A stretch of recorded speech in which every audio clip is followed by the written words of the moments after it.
The rain hammered against the concrete walls of the underground parking garage beneath Rising Edge Tower in Boston, creating an echo that masked the footsteps of three men closing in on their target. Evelyn Mitchell pressed her key fob repeatedly, but her Mercedes remained dark and silent 20 feet away. A feeling of dread crawled up her spine as she realized she wasn't alone. The men formed a semicircle, cutting off her escape routes with practiced precision that spoke of professional training.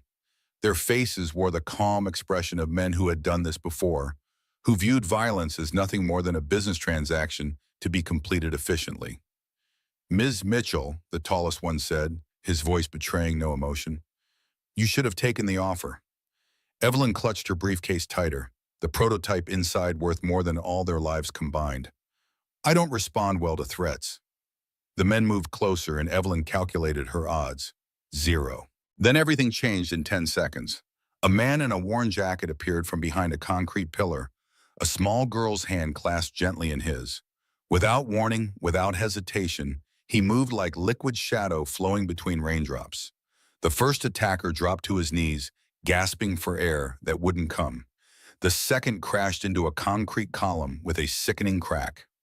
The third tried to run, but found himself face down on the wet pavement before he could take 2 steps.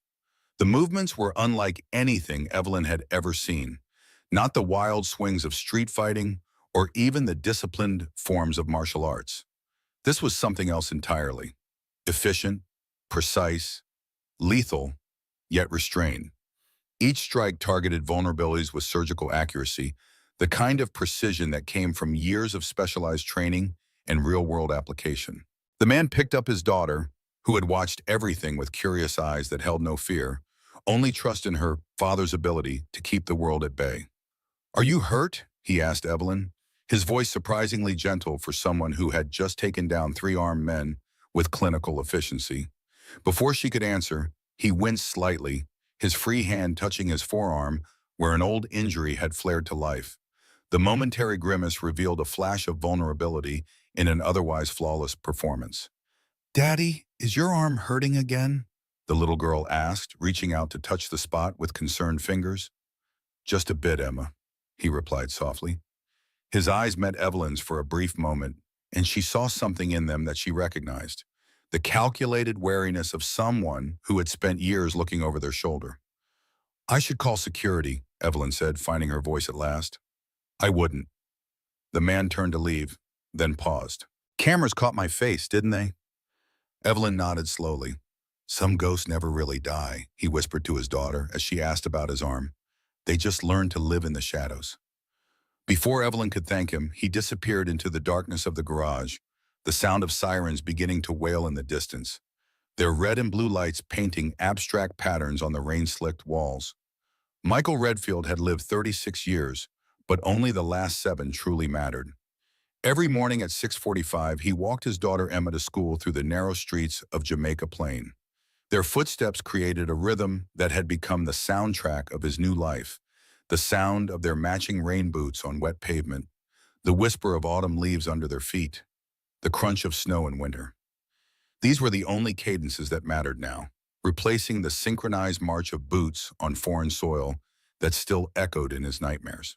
The neighbors knew him as the quiet single father who worked as a chef at Murphy's Kitchen, a small restaurant where the smell of grease and coffee had long ago seeped into the walls like memories into bones. Mrs. Rodriguez from 2 doors down sometimes watched Emma after school, always commenting on how the child never complained, never asked for more than was offered, as if she understood that invisibility was a form of protection. Their apartment was modest but comfortable, a second-floor walk-up in a brick building that had weathered a century of Boston winters. The living room doubled as Emma's play space, with bookshelves carefully stocked with children's classics and educational materials. Michael had created a life that appeared utterly normal to casual observers. Just another single parent doing his best to raise a child in an increasingly complicated world. But even in this carefully constructed normalcy, hints of something different occasionally surfaced. The multiple locks on the doors, the way Michael always sat with his back to the wall in restaurants, the careful scanning of any new environment before entering. The way he taught Emma to be aware of her surroundings in a manner most parents would never think necessary for a 6-year-old.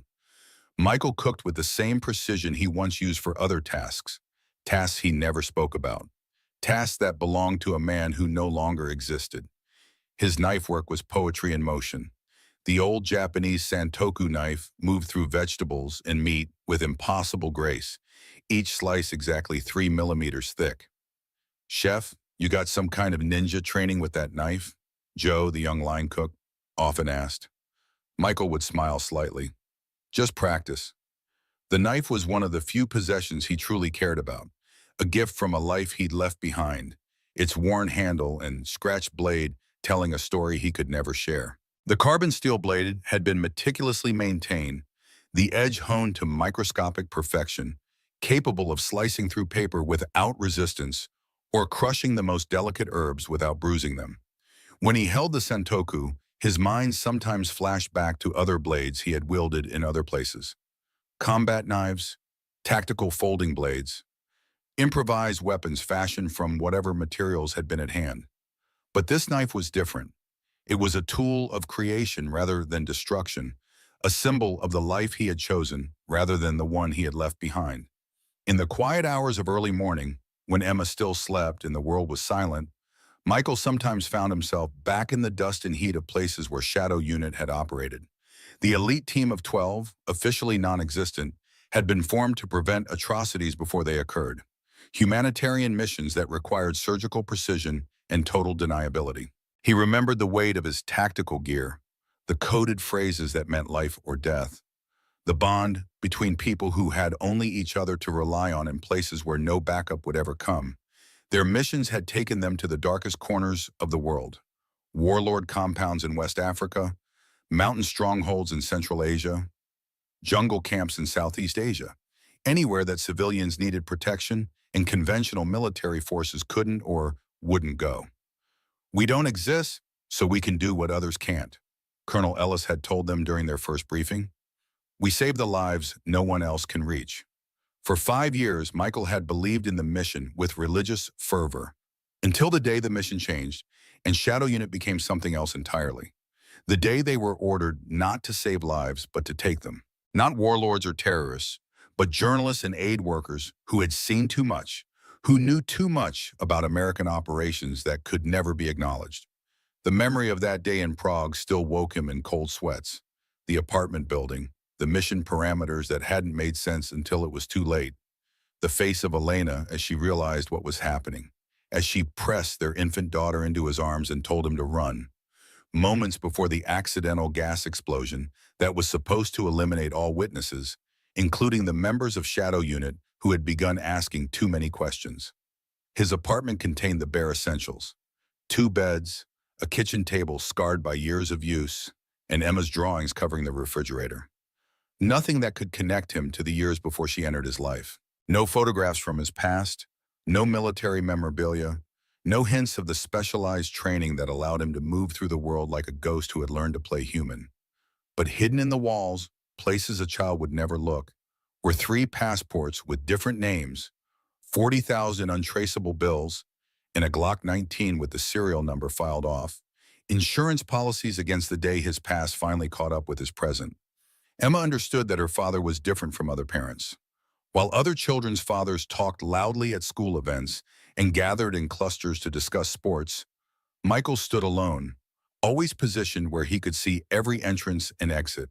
She had learned not to ask about her mother or why they never visited grandparents like her classmates did. At 6 years old, she possessed an old soul's understanding that some questions were better left unasked, some stones better left unturned. Their life together existed in a carefully maintained bubble of routine and quiet affection. Michael braided her hair each morning with fingers that could have been instruments of destruction, but instead created perfect French braids that never came loose during recess. He read to her every night, his voice soft and steady, stories about brave princesses and kind dragons, never about soldiers or shadows or the price of keeping secrets. The Tuesday afternoon parent-teacher conference was Michael's personal version of hell. Not because of Emma's performance, she was excelling academically, but because of the gauntlet of single mothers he had to navigate in the hallway afterward. "Michael, we missed you at the PTA meeting last week," said Diane, a divorced marketing executive whose subtle perfume couldn't mask the predatory interest in her eyes. "We're planning the spring fundraiser, and I thought you might want to help with the food committee." "Oh, sorry, work schedule," he mumbled, scanning the corridor for escape routes. "Oh, that's too bad. Maybe we could discuss it over coffee sometime." She touched his arm lightly, and he resisted the urge to counter with a wrist lock, a reflex from training that never quite faded. Before he could respond, Jessica, a pediatrician and single mother of twins, appeared with a Tupperware container. "Michael, I made that gluten-free lasagna I was telling you about. I thought you and Emma might like to try it." "That's thoughtful." He accepted the container awkwardly, wondering when cooking had become a competitive sport among the school's single parents. "It's my grandmother's recipe," Jessica continued, positioning herself between Michael and Diane. "The secret is in the cashew cheese substitute."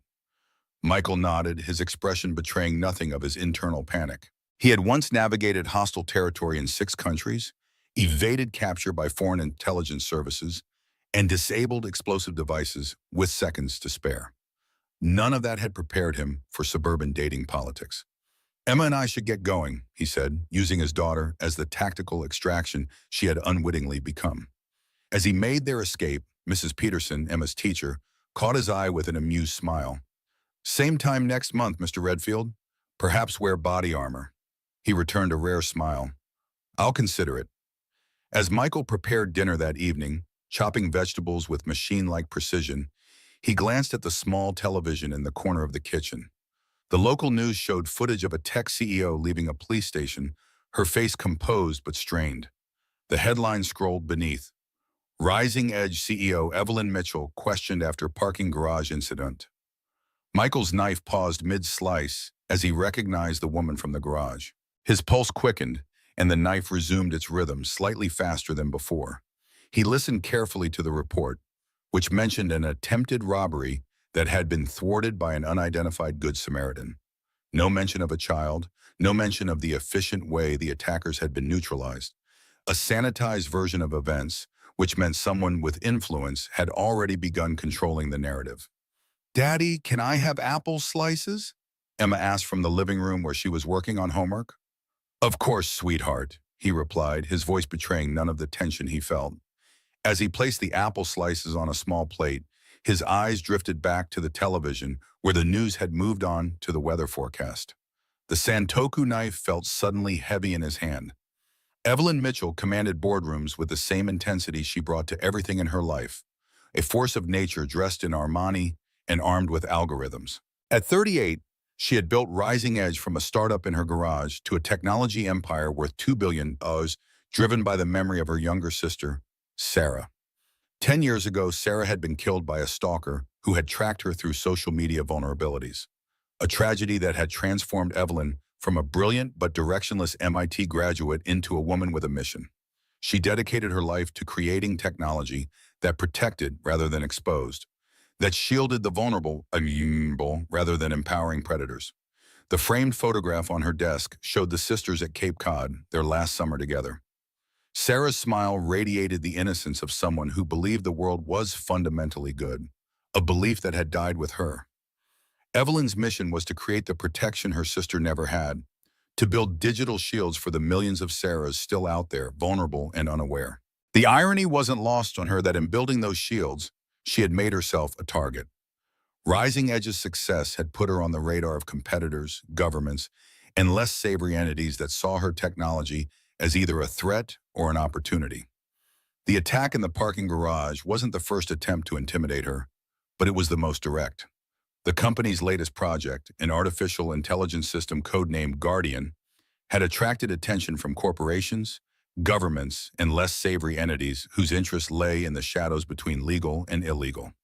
The AI could predict and prevent digital intrusions before they occurred, learning and adapting faster than any human hacker could react. "We're not just talking about another security product," Evelyn explained to the board of directors, gesturing to the holographic projection displaying the Guardian architecture. "The projected valuation is $4.6 billion for Guardian alone. with industry analysts suggesting it could reach 7 billion within 18 months of release.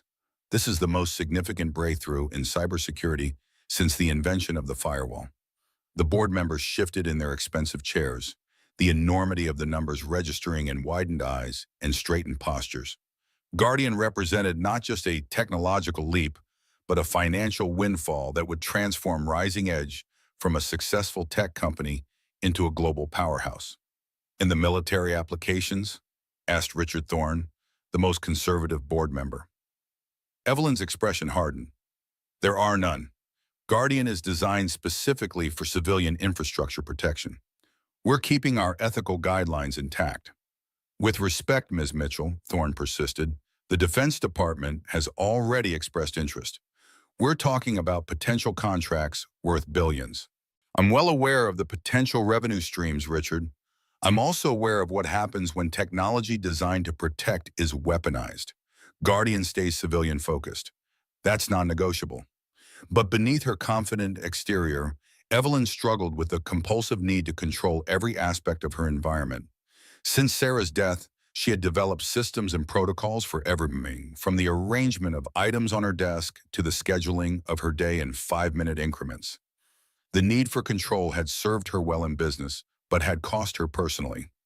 Her executive assistant, Layla, had learned to anticipate these needs, ensuring that meeting rooms were arranged precisely as Evelyn preferred, that water glasses were filled to exactly 2 inches from the top, that reports were color-coded and indexed according to the system only Evelyn fully understood. The few who had worked with her long enough recognized these behaviors not as quirks, but as armor, the psychological equivalent of the security system she built.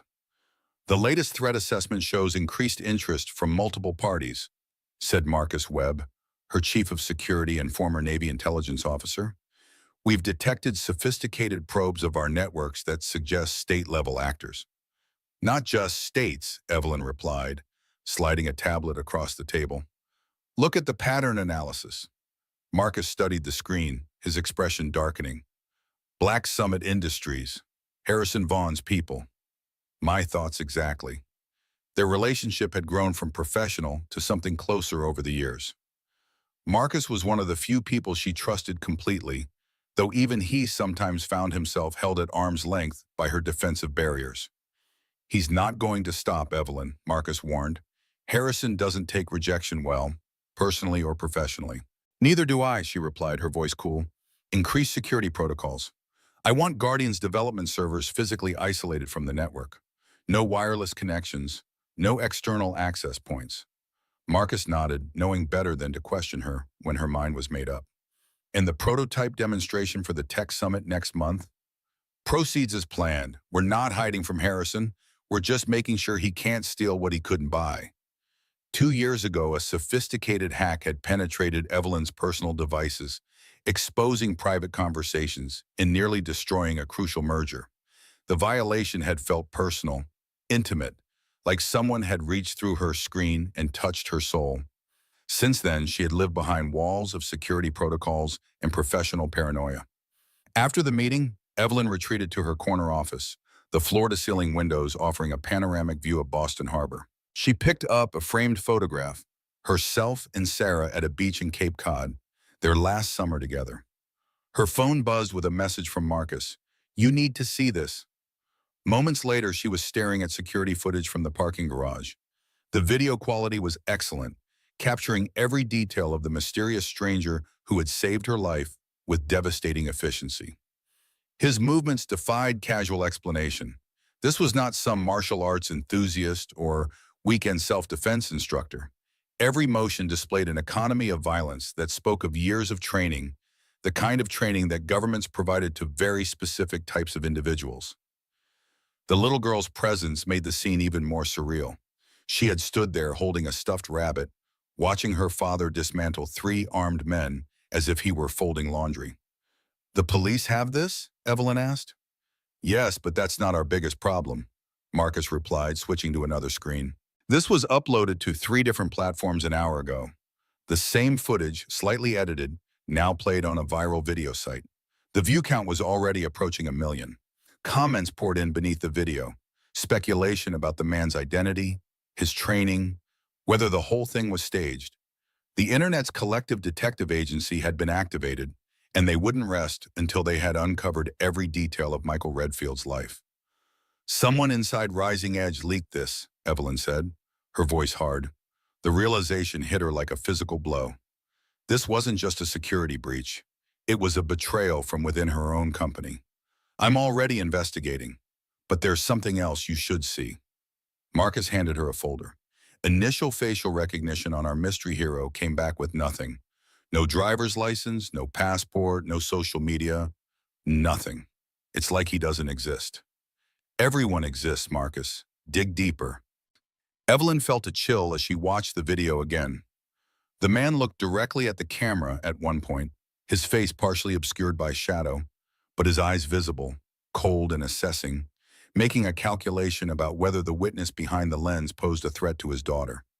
She gripped the edge of her desk, the realization hitting her that someone had deliberately leaked this footage. Someone inside her own company had compromised not just her security, but that of the man who had saved her. The loss of control was physically painful to her, a violation of the careful order she maintained in all things. The violation triggered something primal in Evelyn, a fury that rose from the same place as her need for control. Someone had betrayed her trust, exposed a man who had helped her, potentially put a child in danger. All for what? Money? Revenge? Corporate espionage? I want our entire security team working on this, she ordered, her voice tight with controlled rage. Find who leaked this footage. Check financial records, emails, phone logs, everything. And I want the investigation kept absolutely confidential. If there's one leak, there could be others. Marcus nodded, already making notes. And the man? Redfield? Find him, she said finally, her voice tight with controlled fury. Whoever he is, he just saved my life. He could have walked away, but he didn't. Now he's exposed because of me, because of Rising Edge. I need to know if he's an asset or a threat. And if he's a threat? Evelyn stared at the frozen image of Michael's face. Then we need to know what kind of threat and to whom. But my instinct says he's not our enemy.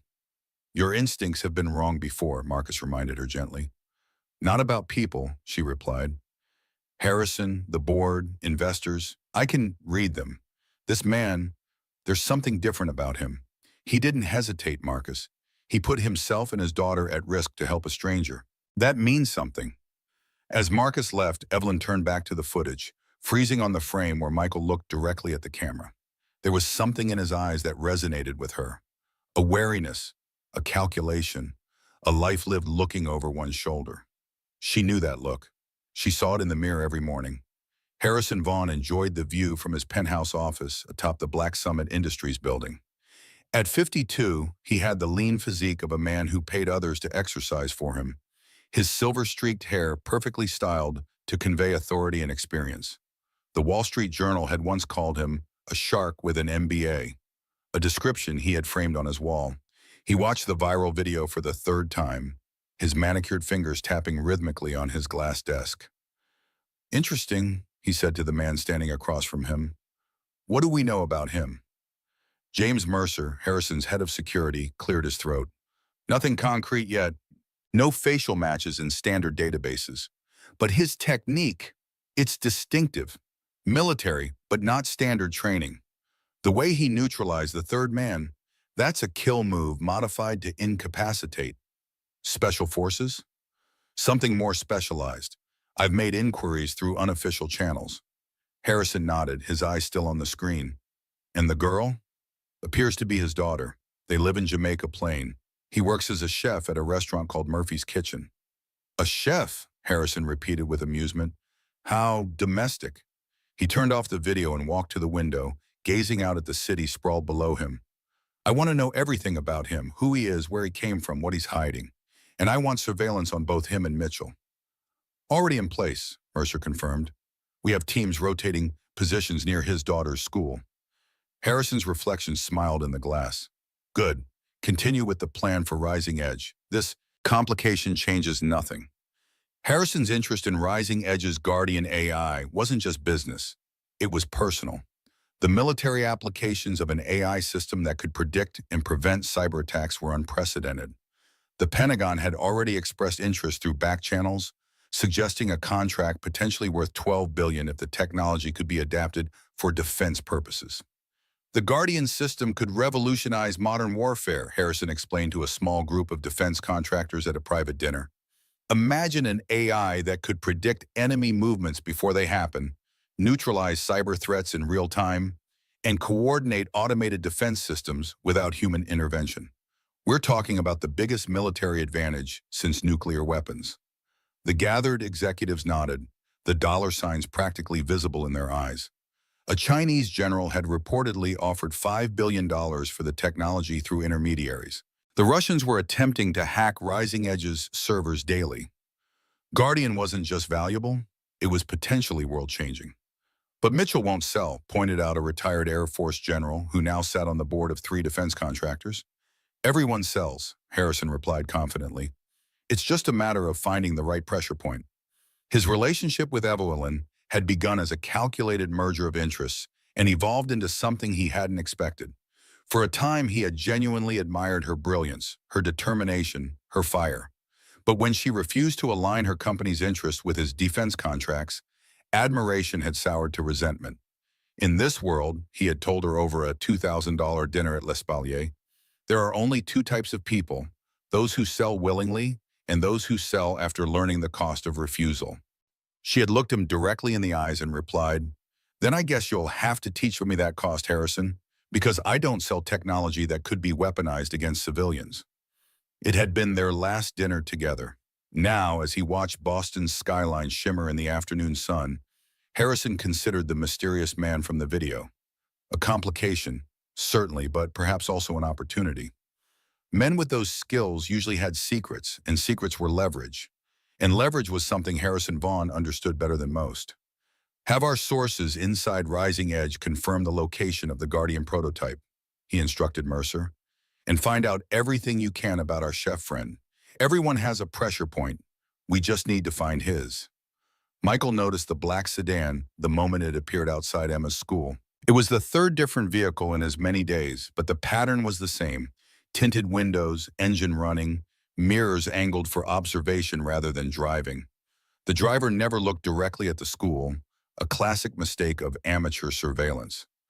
"Ready to go, sweetheart?" he asked Emma as she emerged from the building, her backpack nearly as big as she was. "Can we get ice cream?" she asked, taking his hand. "Not today. We need to get home and pack." Emma looked up at him, her expression serious beyond her years. "Is it because of the people watching us?" Michael squeezed her hand gently.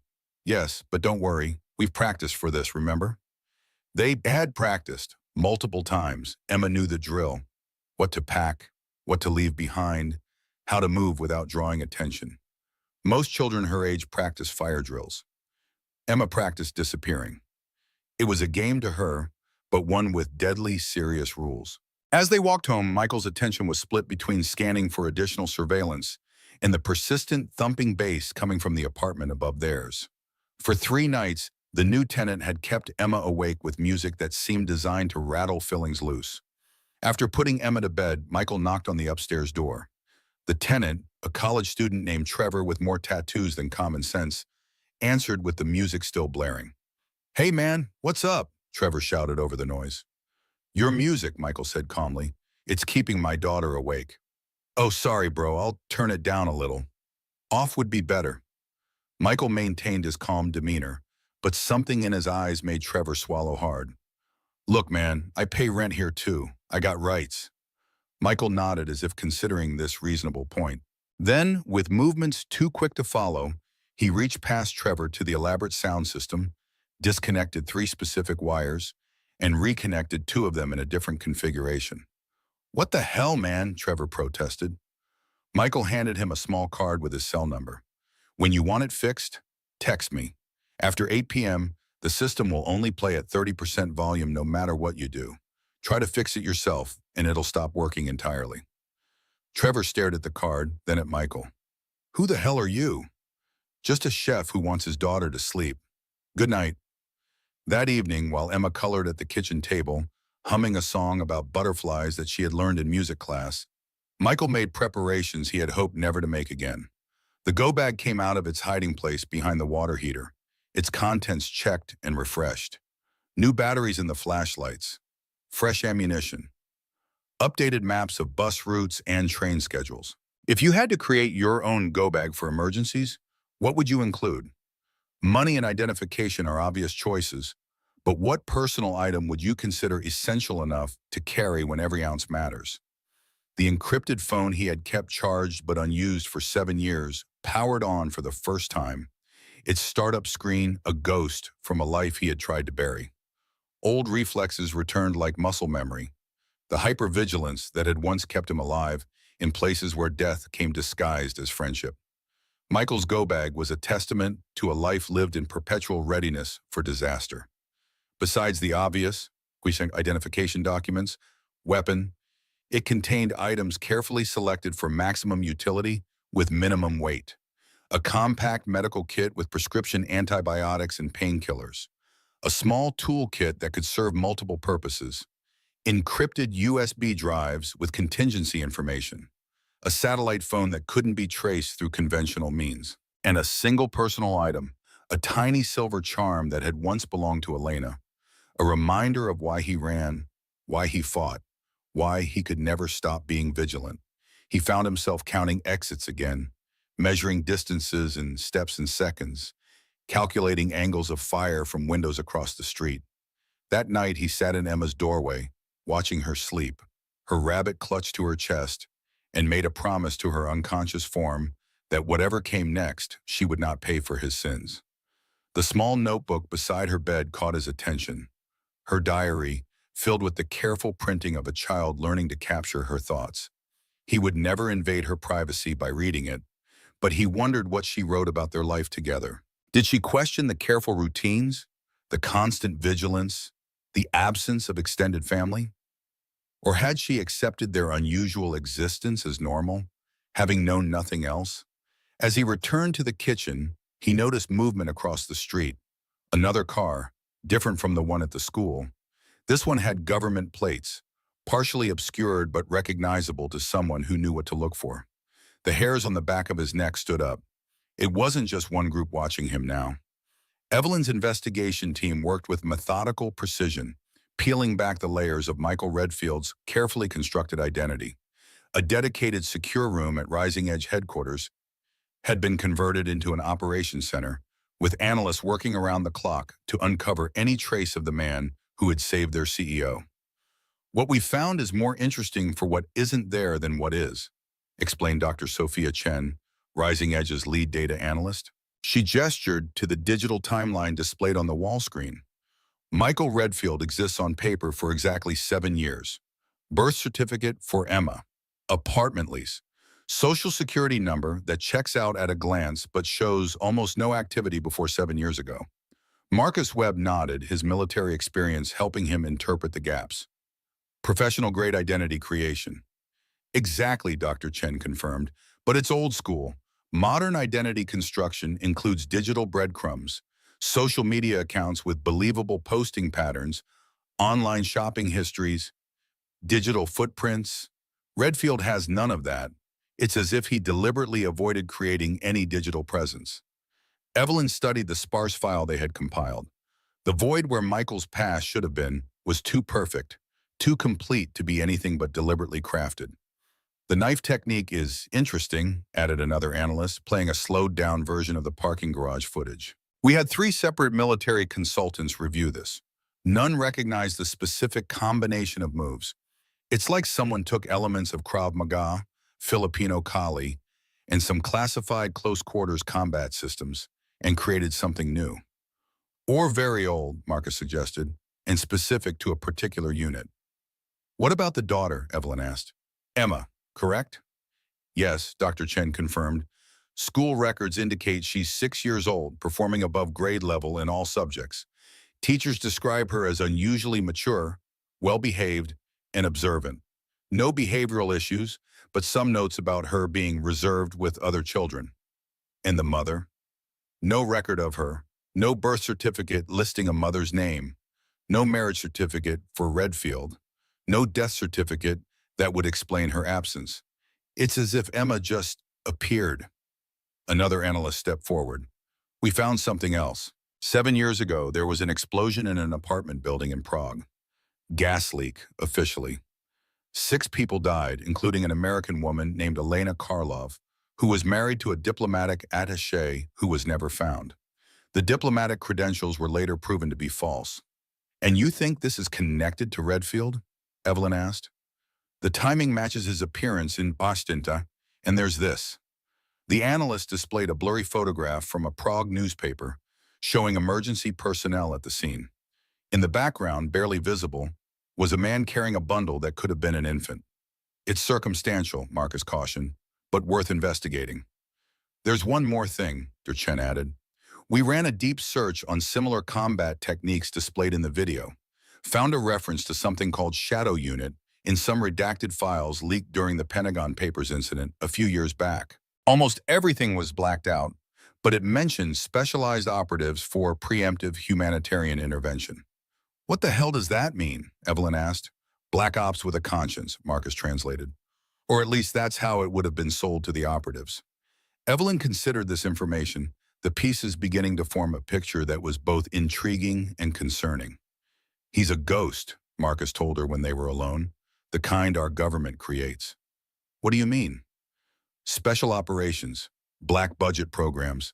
They create legends for their people, complete identities that appear legitimate but have no depth.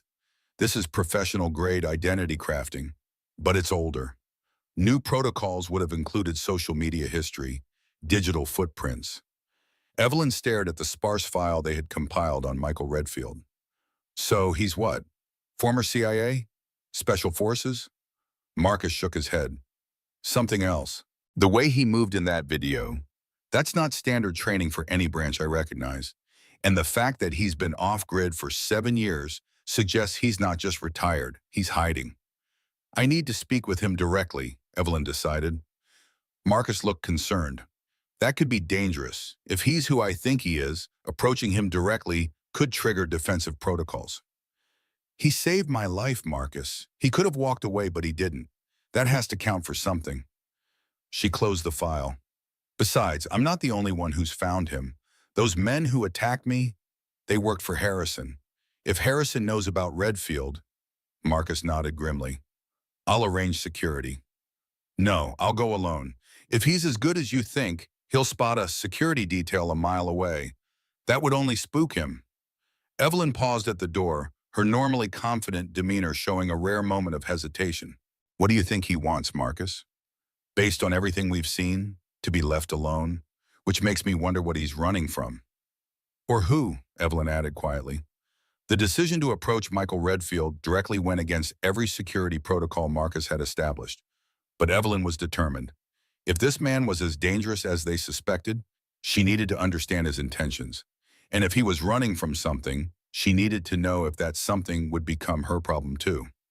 When Evelyn appeared at Murphy's kitchen during the lunch rush, she found Michael working the grill, moving between orders with the same fluid efficiency he had displayed in the parking garage. He saw her enter. Their eyes met across the crowded restaurant, and she watched his shoulders tense imperceptibly before he returned his attention to the hamburger he was flipping. She waited until his shift ended, following him to the alley behind the restaurant, where he stood lighting a cigarette he would not smoke, a prop to explain why he was standing in an alley with a woman in a $3,000 suit. Mr. Redfield, Evelyn said, keeping her distance, or whatever your real name is. You shouldn't be here, Miss Mitchell. His voice was calm, but his eyes scanned the rooftops, the entrances to the alley, all potential threat vectors. I wanted to thank you personally. Not necessary. I disagree. Most people would have walked away. You didn't. Michael took a drag from the cigarette, then crushed it under his heel. What do you want? To offer you a job, personal security consultant for Rising Edge. Not interested. The pay is excellent. I already didn't have a job. Evelyn stepped closer. The men who attacked me work for Harrison Vaughn at Black Summit Industries. They didn't expect resistance, which means they'll be back, better prepared next time. Michael's expression didn't change, but something flickered in his eyes. That's your problem, not mine. It became your problem the moment that video went viral. Harrison's people aren't the only ones looking for you now. Evelyn paused, letting the words sink in. There's a black sedan that's been outside your daughter's school for 3 days. Government plates, partially obscured. The cigarette crumbled in Michael's fist. How do you know about that? Because I've been looking for you too. The difference is I want to help you. She watched him process the implications, saw the moment he realized that their anonymity was permanently broken. The offer changed from employment to mutual protection.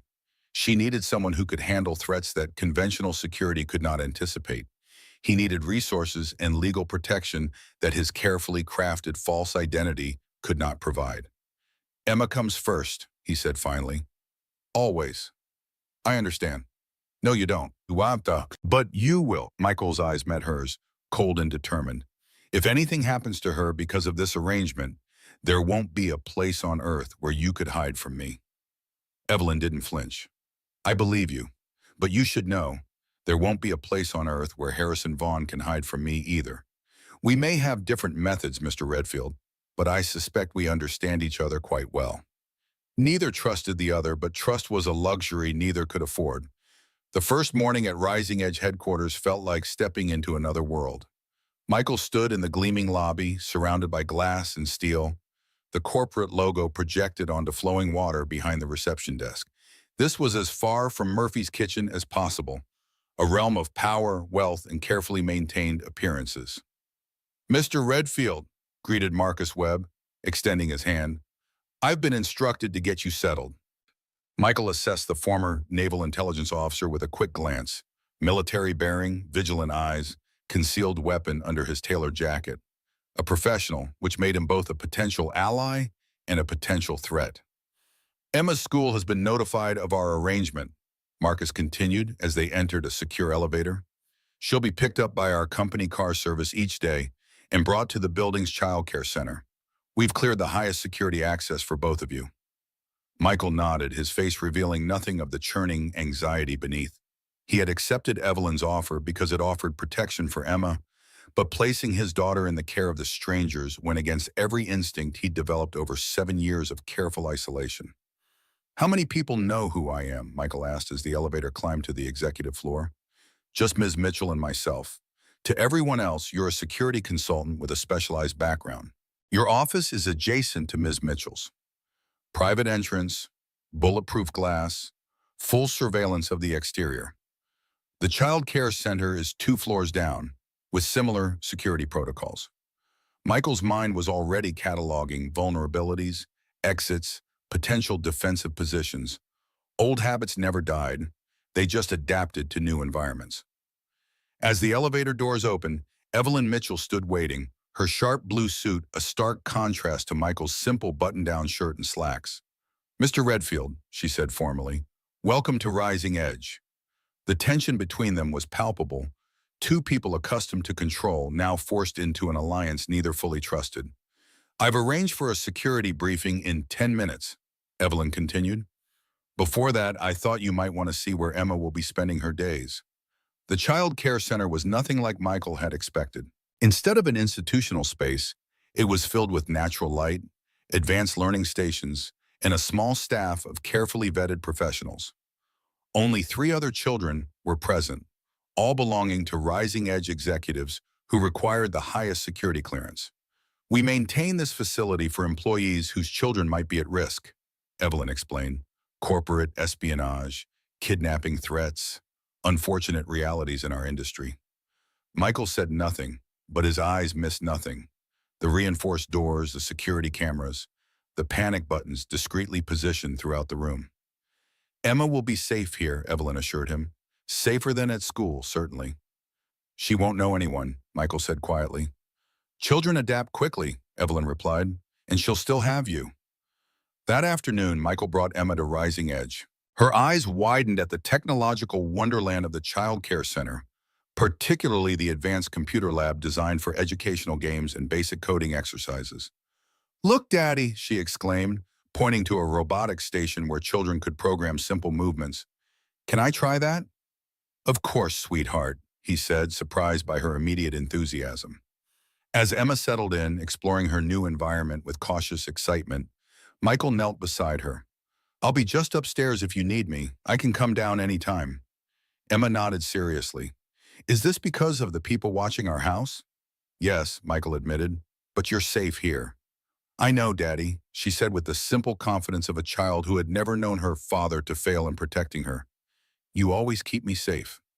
The security briefing that followed was Michael's first glimpse into the real stakes at Rising Edge. In a secured conference room, Evelyn and Marcus laid out the threats against the company: corporate espionage, state-sponsored hacking attempts, and Harrison Vaughn's increasingly aggressive tactics.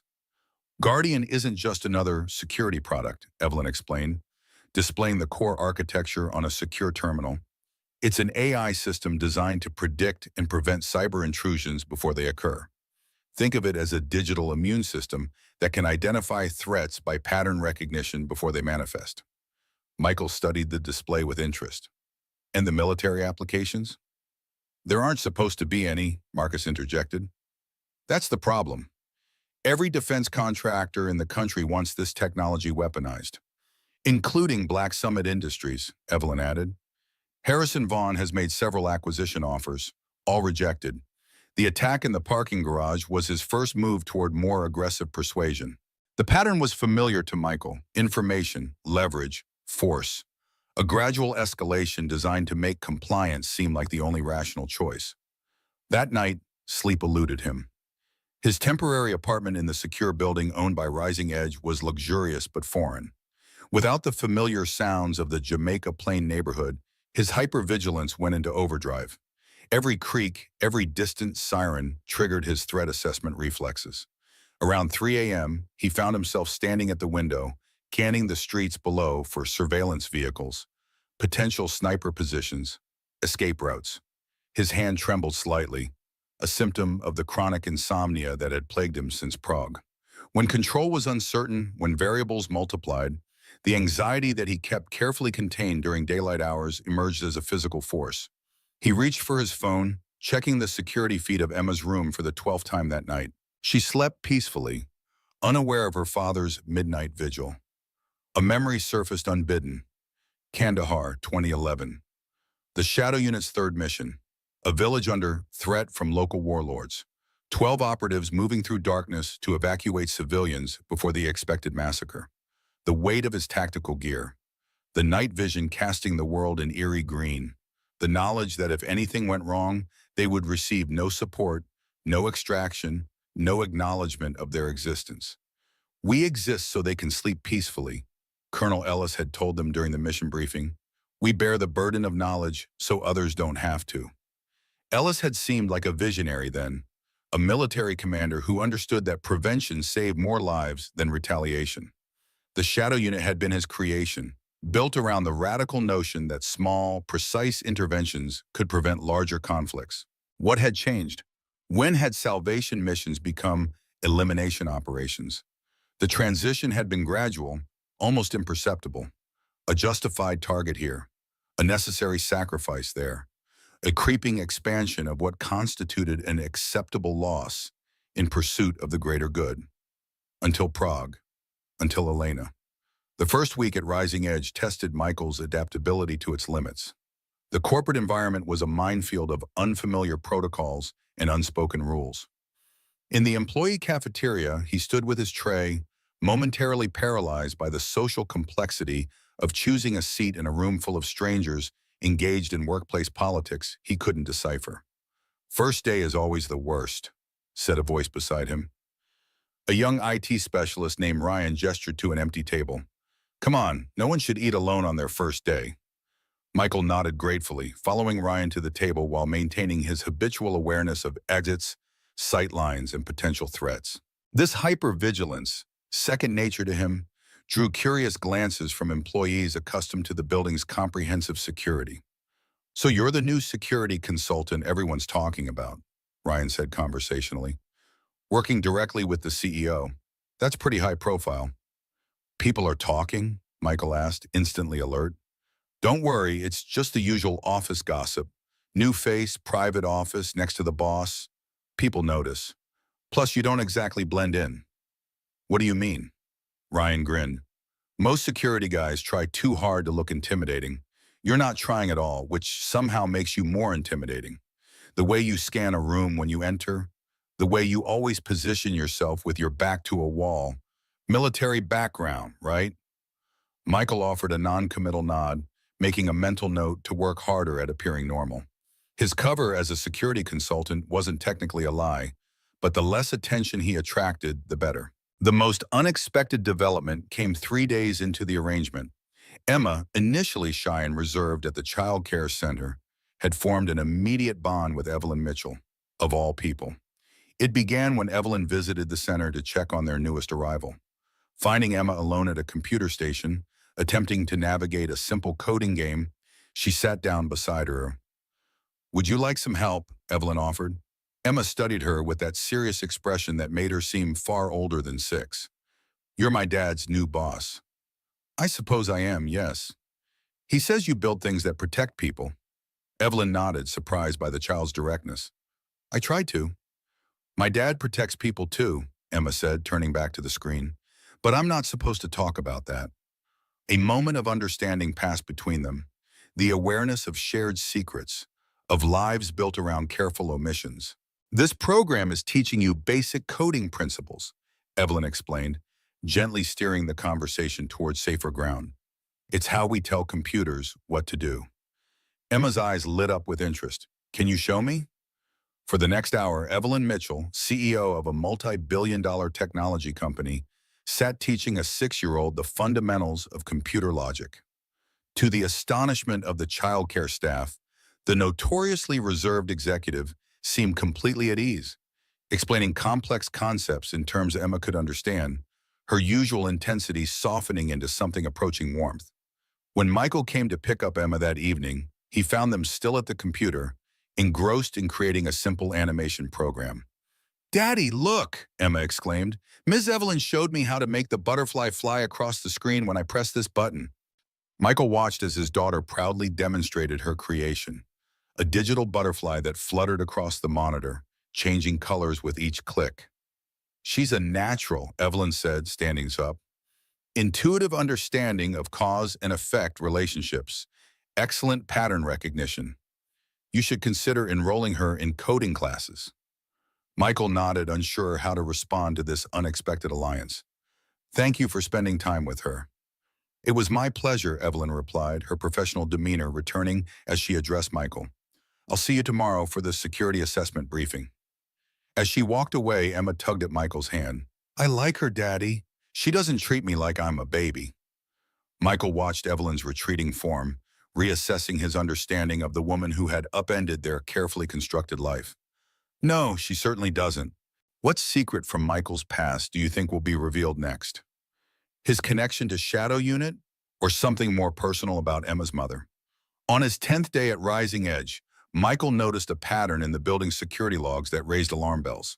Someone was systematically probing Evelyn's movements, accessing her calendar through authorized channels but focusing on predictable patterns. Times when she would be alone, routes she commonly took, potential vulnerabilities in her daily routine. The surveillance was sophisticated, likely professional, and coming from inside Rising Edge itself. Someone was laying the groundwork for an attack. "You have a problem," Michael told Evelyn, displaying the evidence on her secure terminal. "Someone's mapping your movements, looking for patterns." Evelyn studied the data with narrowed eyes. "Harrison's people? Possibly, or someone working for them inside your company. Either way, we need to change your routines immediately. Vary your arrival and departure times. Use different routes. Never be predictable." "I've lived with threats before," Evelyn said dismissively. "This is nothing new." "The men in the parking garage weren't trying to kill you," Michael explained. "If they had been, you wouldn't be here. They were sending a message. The next move will be more direct." Before Evelyn could respond, Michael's secure phone vibrated. A text from a number he hadn't seen in 7 years. A number that shouldn't still exist. "Meet me, Maplewood Cemetery, North Entrance, 2 p.m. Come alone. Jay." Michael stared at the message, his mind racing. Only one person could have sent it. Jake Turner, the only other survivor of Shadow Unit, the only other ghost still walking. "I need to go," he told Evelyn abruptly. "Security matter, personal." Her eyes narrowed with suspicion. Define personal. Someone from my past. Someone who shouldn't be able to find me. Is this a threat? I don't know yet. Evelyn studied him for a moment, then nodded. Take one of our secure vehicles. Keep your phone active. If you're not back by 4 p.m., I'm sending Marcus to find you. The cemetery was peaceful in the afternoon sun, ancient trees casting dappled shadows across weathered gravestones. Michael approached the north entrance with caution, scanning for surveillance, ambush points, escape routes, the habitual threat assessment that had kept him alive for years. Jake Turner sat on a bench near a massive oak tree, looking older than his 40 years. His once military posture had softened, his face weathered by stress and time, but his eyes remained the same, vigilant, intelligent, haunted by the things they had seen. You look good, Mike, Jake said as Michael approached. Civilian life agrees with you. How did you find me? Jake smiled thinly. The same way they will eventually. You got sloppy. The viral video was just the beginning. Once I saw that, tracking you was just a matter of time and resources. Michael sat beside his former teammate, maintaining enough distance for a defensive reaction if necessary. Why now, Jake? It's been 7 years. From his pocket, Jake produced an object that made Michael's breath catch. A silver challenge coin, worn smooth on one edge from years of habitual handling. The insignia was one only 12 people in the world would recognize, the unofficial emblem of Shadow Unit. We used to flip this when the options were equally bad, Jake said, turning the coin over in his fingers. Heads, we go left. Tails, we go right. Either way, we were going into hell together. He flipped the coin to Michael, who caught it reflexively. The familiar weight in his palm triggered a flood of memories. Midnight operations, whispered code words, the absolute trust that came from placing your life in another's hands. Ellis is back in play, Jake said quietly, and he's looking for you. Michael's fingers tightened around the coin. Ellis died in a helicopter crash 3 years ago. I saw the reports. Ellis faked his death, just like we did. He's been operating through proxies, building a private military operation. Black Summit Industries is one of his front companies. Harrison Vaughn works for Ellis? Jake shook his head. Vaughn thinks Ellis works for him. Classic Ellis, always making people believe they're in control while he pulls the strings. What does he want? The same thing he always wanted, power without accountability. Rising Edge's AI technology would give him unprecedented surveillance capabilities. But more immediately, he wants you, the last loose end from Prague. Michael absorbed this information, the pieces falling into a pattern he should have recognized sooner. The other team members? All dead. Real dead, not our kind of dead. Accidents, suicides, disappearances. Ellis has been methodically eliminating everyone connected to Shadow Unit. You and I are the last ones left. And Emma? Does he know about her? Jake's expression softened with genuine concern. If he didn't before the viral video, he does now. The girl complicates things. Ellis always believed in eliminating potential future threats. A child who might someday ask questions about what happened to her mother? The implication hung in the air between them, too terrible to articulate fully. I need to get her out, Michael said, already calculating escape routes, safe houses, new identities. It's too late for running, Jake replied. Ellis has resources we can't match. Government contacts, private security forces, international reach. The only way to end this is to end him. How? He's a ghost, just like us. Jake smiled grimly. Then it takes ghosts to hunt a ghost. The silver coin gleamed in the sunlight as Michael turned it over, weighing options that all seemed impossible. I need to protect Emma first. Everything else is secondary. Then we protect her together, Jake said simply. Just like old times. Nothing about this is like old times, Jake. Maybe not, but we still have one advantage Ellis doesn't expect. What's that? We're not alone anymore. You have got Rising Edge resources. And from what I've heard, Evelyn Mitchell is as formidable an ally as they come. Michael pocketed the coin, its weight a reminder of bonds that couldn't be broken, even by years of silence and separation. I can't bring them into this. It's not their fight. It became their fight the moment Ellis targeted Rising Edge, Jake countered. Mitchell's already involved whether you like it or not. The question is whether you trust her enough to tell her the truth. The threat materialized faster than even Michael had anticipated.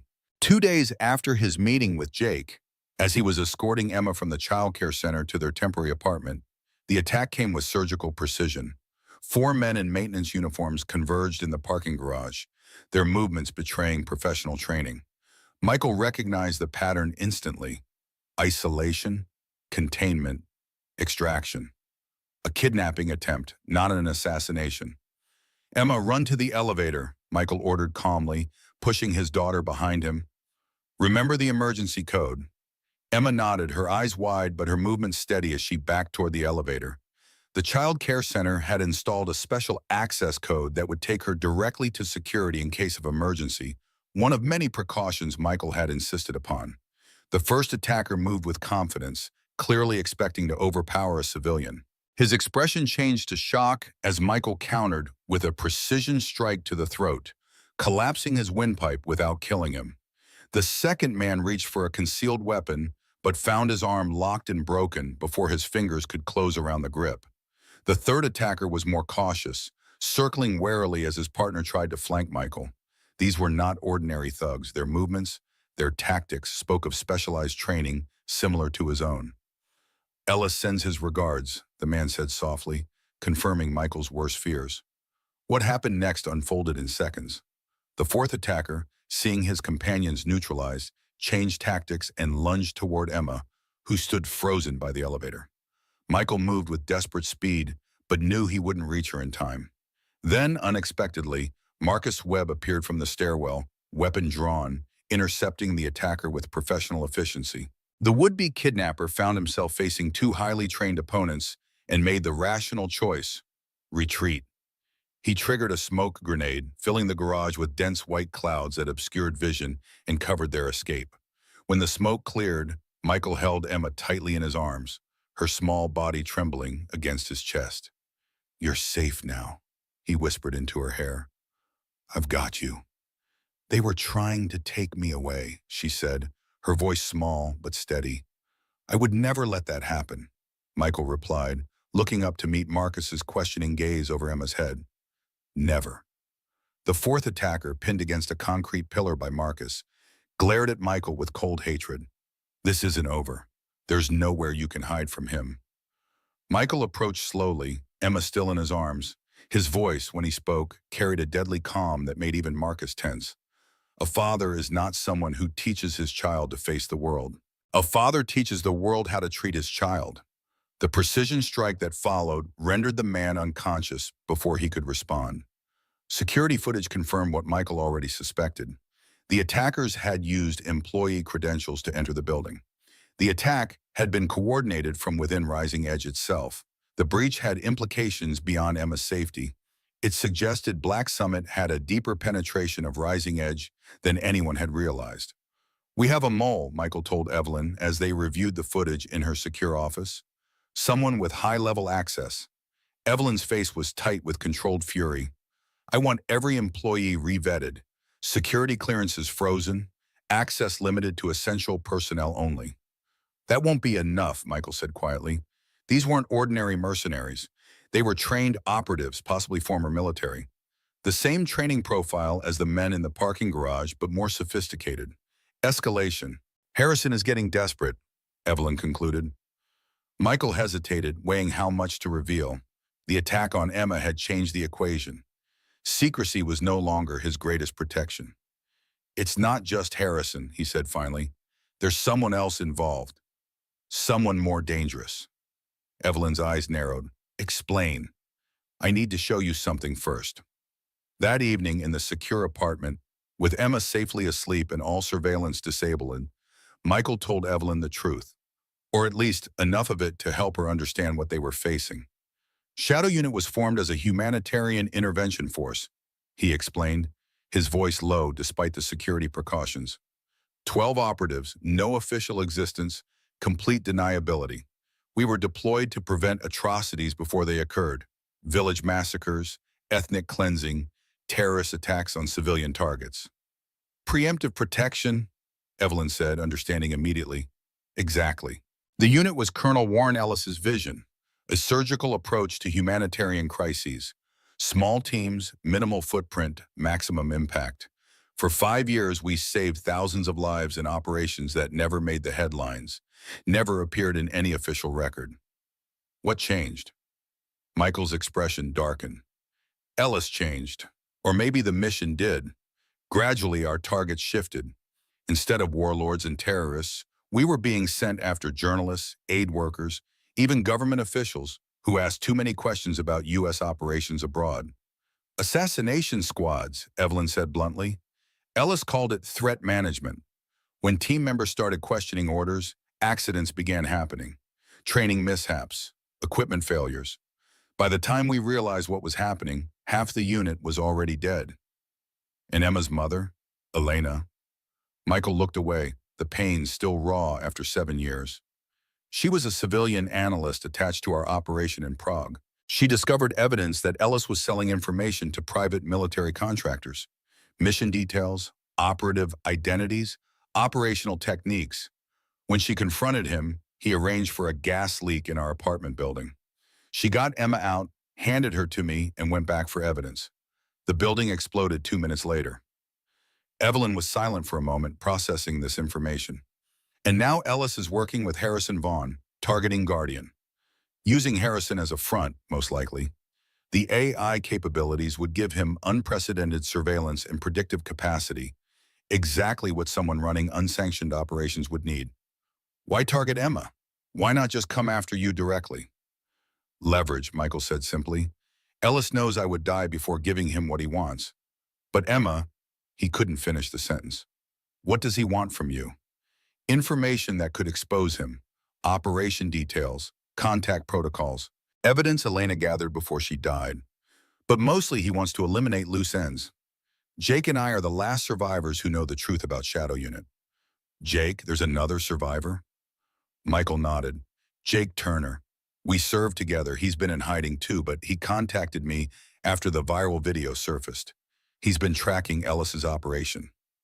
Evelyn considered this information with the analytical precision that had built her company. So we're facing a rogue intelligence operative with government connections, private military resources, and a personal vendetta who's using one of the most powerful defense contractors in the country as a front. That's a fair assessment. Then we need to know exactly what we're up against. Tell me everything about Ellis, his methods, his weaknesses, his patterns. And I need to meet this Jake person. If we're going to survive this, we need all the allies we can get. For the first time since accepting Evelyn's offer, Michael felt something close to trust forming between them. Not the absolute trust he'd shared with his unit, but something potentially more valuable, an alliance based on mutual necessity and shared goals. Ellis has one critical weakness, he said. He believes he's infallible, that his training, his resources, his connections make him untouchable. It's why he's survived this long. Pride, Evelyn said, nodding, the oldest weakness, and the most dangerous one, because sometimes it's justified. The next morning, Michael shared details of his Shadow Unit training with Evelyn. Not all of it, but enough to help her understand the threat they faced. The specialized combat techniques, the psychological conditioning, the technological resources that had made the unit so effective in the field. Ellis designed the program himself, Michael explained, recruited each operative personally. The training was unlike anything in conventional military or intelligence services, a combination of advanced combat techniques, psychological resilience, and technological integration. We were designed to operate without support, without recognition, without the safety nets normal operatives rely on. And that training is what I saw in the parking garage, Evelyn said. A small sample of it, the full range of capabilities. There's a reason government laws were willing to violate international law to access Shadow Unit techniques. As Michael spoke, he felt the weight of secrets kept for years gradually lifting. Not completely, some burdens could never be shared, but enough to feel like breathing room after years of suffocation. When they went to check on Emma in the child care center, they found her happily engaged in a virtual reality game, her quick mind already mastering the interface designed for much older children. She's extraordinary, Evelyn remarked. The way she analyzes systems, finds patterns. It's intuitive for her. She gets that from her mother, Michael said softly. Elena could see connections no one else could. It's what made her so valuable to the unit, and ultimately, what got her killed. Emma looked up, spotting them watching, and waved excitedly. Ms. Evelyn, come see what I made. The transformation in Evelyn's demeanor was remarkable. The sharp edges softening, the analytical focus giving way to genuine warmth as she crossed to where Emma sat surrounded by virtual code projections. I made a game, Emma explained proudly. See, you have to help the butterfly, avoid the spiders, and collect all the flowers. Evelyn sat beside her, examining the simple but elegant game design with serious attention. This is impressive work, Emma. You've created multiple interaction pathways with conditional responses. That's advanced programming. Emma beamed at the praise, clearly understanding more of Evelyn's technical terminology than most 6-year-olds could comprehend. Will you play it with me? I'm afraid I'm not very good at games, Evelyn admitted. That's okay. I'll teach you. What followed was a scene Michael could never have imagined. Evelyn Mitchell, the tech industry powerhouse known for her ruthless efficiency, laughing helplessly as she repeatedly failed to navigate a child's game, while Emma patiently coached her through each level. No, you have to press both buttons at the same time to fly higher. I'm trying. My coordination isn't as good as yours. That's because you work too long and don't play enough games, Emma said with the devastating honesty of childhood. Daddy says balance is important. Does he now? Evelyn glanced at Michael with amusement. Your father is a wise man. Michael watched this unexpected bond forming between his daughter and Evelyn with mixed emotions. On one hand, Emma needed female influence in her life, something he'd never been able to provide. On the other, attachment meant vulnerability, and vulnerability was dangerous in their situation. As they left the child care center, Evelyn's professional demeanor returned instantly, like a mask sliding back into place. The board of directors has called an emergency meeting this afternoon. Security concerns about the Guardian demonstration at the Tech Summit next month. They want to cancel it? Some do. Others see it as our defining moment, the public unveiling that will cement Rising Edge's position as the leader in AI security technology.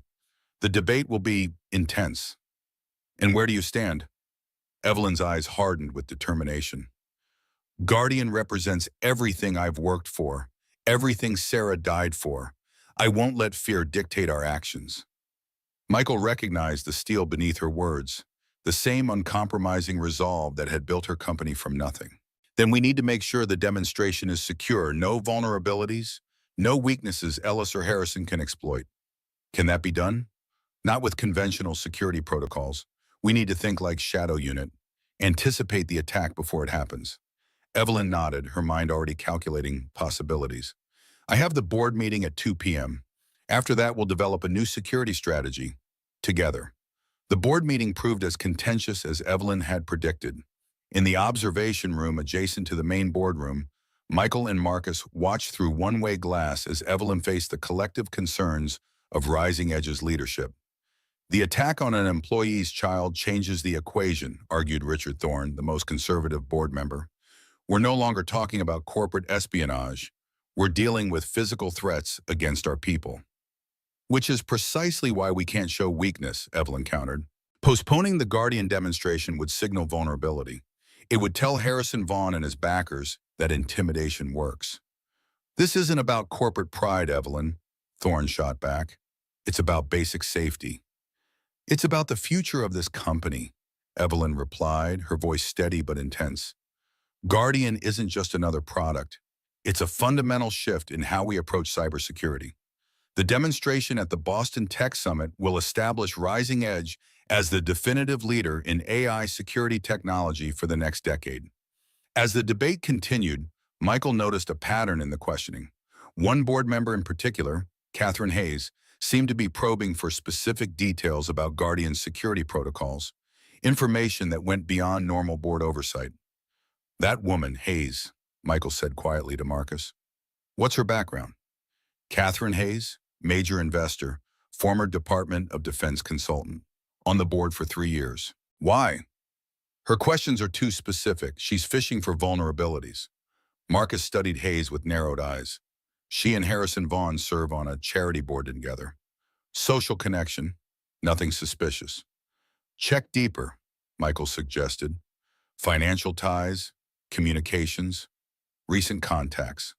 When the meeting concluded, Evelyn emerged with the tight expression of someone who had won a battle but anticipated a longer war.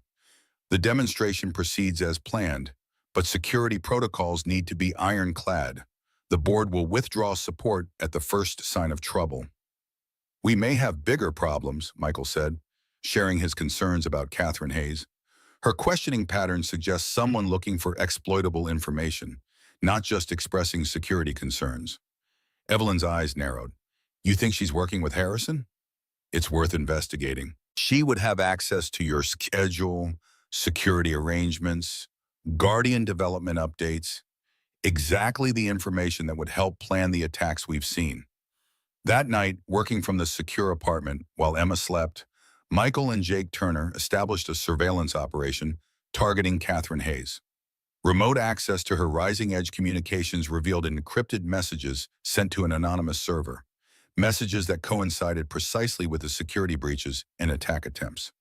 She's our leak, Jake confirmed, displaying the evidence on Michael's secure tablet. But she's not communicating directly with a Harrison or Ellis. There's an intermediary, standard intelligence protocol to maintain deniability.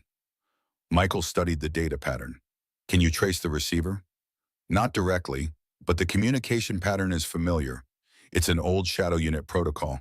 Ellis is controlling this personally. Then we can use it against him. Feed false information through Hayes, set a trap. Jake nodded, the old synchronicity of their operational planning returning naturally. Classic misdirection, but we need to be careful. Ellis wrote the playbook on counterintelligence. He'll be watching for exactly this kind of manipulation. That's why we need to make it convincing. Partial truths, legitimate security changes mixed with exploitable vulnerabilities. Enough reality to mask the deception.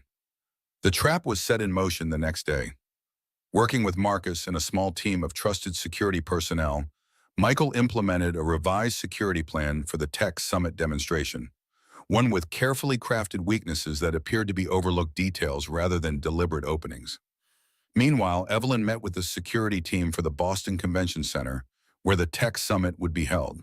The head of convention security, Corbin Hayes, a former Boston PD officer with 30 years of experience, received Michael's security recommendations with barely concealed contempt. With all due respect, Mr. Redfield, Corbin said, thumbing through the 17 pages of documented concerns, my team has handled presidential visits, international dignitaries, and high-level corporate events for years without incident. These recommendations are excessive, bordering on paranoid. Michael pointed to a specific section of the report. Your deployment pattern follows standard protocol, which makes it predictable to anyone with basic security training. The blind spots in your camera coverage create at least 12 approach vectors that wouldn't be monitored. And your response team is positioned for crowd control, not VIP protection. Corbin's face reddened with professional indignation. Look, I don't know what kind of security consultant you think you are, but in the real world, we work with practical constraints and reasonable threat assessments, not action movie scenarios. The men targeting Ms. Mitchell and Rising Edge aren't operating on your threat assessment models, Michael replied calmly. They have military training, inside information, and resources beyond conventional corporate espionage.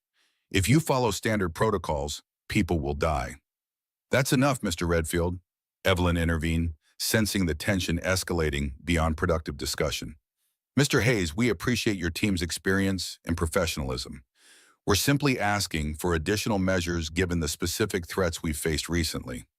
Corbin nodded stiffly, his pride somewhat soothed by Evelyn's diplomatic approach. We'll review your recommendations and implement those that align with our security framework. As they left the convention center, Evelyn gave Michael a sidelong glance. You weren't exactly diplomatic back there. Diplomacy gets people killed when the threat is real, Michael replied. Hayes is more concerned with protecting his professional ego than addressing actual vulnerabilities. Welcome to corporate politics, Evelyn said dryly. Not everything can be resolved with direct action. Sometimes you have to work within flawed systems to achieve your goals. That approach only works until someone puts a bullet in your head. Charming perspective. Despite her sarcastic tone, Evelyn's expression softened slightly. I understand your frustration, but alienating potential allies doesn't help our situation. Hayes isn't an ally, he's an obstacle. Then we work around him. I'll have Marcus coordinate with his deputy directly. Less ego involved there. What security vulnerability do you think Corbin Hayes overlooked that could be the most dangerous at the Tech Summit? In the days leading up to the Tech Summit, Michael and Evelyn developed an unexpected rhythm to their working relationship. Her analytical precision complemented his intuitive threat assessment, creating a security approach that anticipated problems before they materialized. During late-night strategy sessions in her office, the professional barriers between them gradually lowered. Evelyn spoke of Sarah, the sister whose death had driven her to build Rising Edge.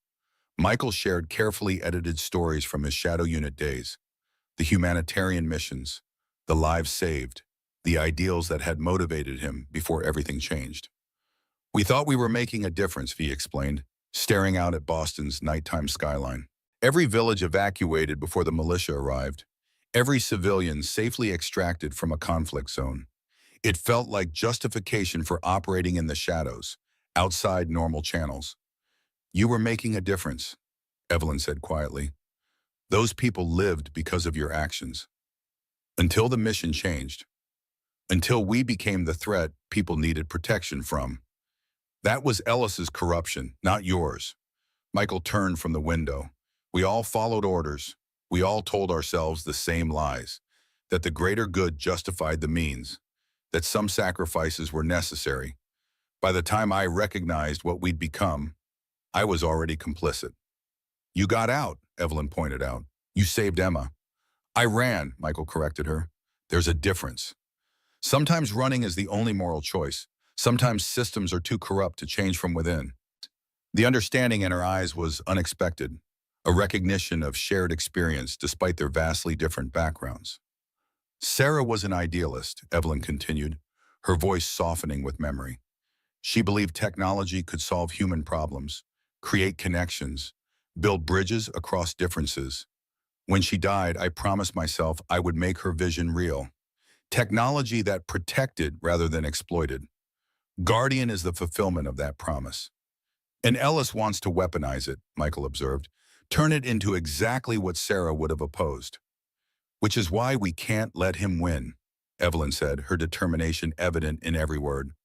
Not just for Rising Edge, not just for Guardian, but for everyone who believed in building something better than what came before. The night before the Tech Summit, Jake Turner arrived with disturbing news. Ellis is personally overseeing the operation tomorrow. He'll be on site, directing things remotely. That's not his pattern, Michael observed. He never risks direct exposure. Guardian is too valuable to delegate, Jake explained, and he knows you're involved now. This has become personal for him, the last loose end from Prague, the operative who got away. If Ellis is there, we could end this, Michael said, the implications clear in his voice. Jake nodded grimly. Terminate the threat permanently. But it won't be simple. He'll have multiple layers of protection, contingency plans, escape routes. And we can't move against him directly without exposing ourselves, Michael added. The moment we target Ellis specifically, we reveal our knowledge of his involvement. So we let the attack come, Jake suggested, but we control where and when, force Ellis to commit his resources before we show our hand.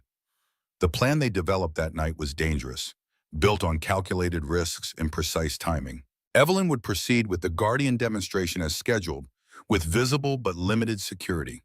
The apparent vulnerability would draw Ellis's operation into a prepared response zone where Michael, Jake, and a small team of trusted security personnel could neutralize the threat without endangering civilians. What they couldn't anticipate was Ellis's first move. The explosion occurred at 9:17 in the morning, 30 minutes before Evelyn's keynote presentation. A maintenance panel in the basement level detonated with enough force to shake the entire building, but not enough to cause structural damage, a precision that suggested intention rather than accident. Michael moved before the echo faded, pulling Evelyn to the ground as ceiling tiles and glass from blown-out windows rained down around them. While Corbin's team ran toward the explosion, Michael recognized the diversion for what it was and kept Evelyn pinned beneath him, counting seconds. waiting for the follow-up that never came. "This isn't an assassination attempt," he whispered in her ear. "It's a message, a demonstration of access and capability." As emergency protocols activated, evacuating non-essential personnel and securing the main presentation areas, Michael spotted Jake across the convention hall, his expression confirming what Michael already suspected. Ellis was changing the game, escalating beyond their predictions. When reporters descended like vultures, demanding to know if this was connected to the parking garage incident, Evelyn stood at the podium with glass still glittering in her hair and delivered the most important words of her career. She looked directly into the cameras and stated that Michael Redfield had her complete trust, that his quick thinking had saved lives, and that Rising Edge would not be intimidated by anonymous threats. "The Guardian demonstration will proceed as scheduled," she announced, her voice steady despite the chaos around them. "Rising Edge does not bow to intimidation tactics, regardless of their source." In the security command center hastily established in a nearby hotel suite, Michael and Jake analyzed the explosion's technical details. "Controlled detonation," Jake observed. "Military-grade components, remote trigger, precision timing." "Ellis's signature," Michael agreed. "Enough force to create chaos, but not enough to cause casualties. He's establishing dominance, demonstrating that conventional security can't stop him." Marcus entered with new information. Police found a maintenance worker unconscious in a utility closet. His uniform and credentials were stolen approximately 3 hours ago. "And Corbin Hayes missed it," Michael said grimly, "just like we predicted." "What's Ellis's next move?" Evelyn asked, her business suit dusty from the explosion, but her composure intact.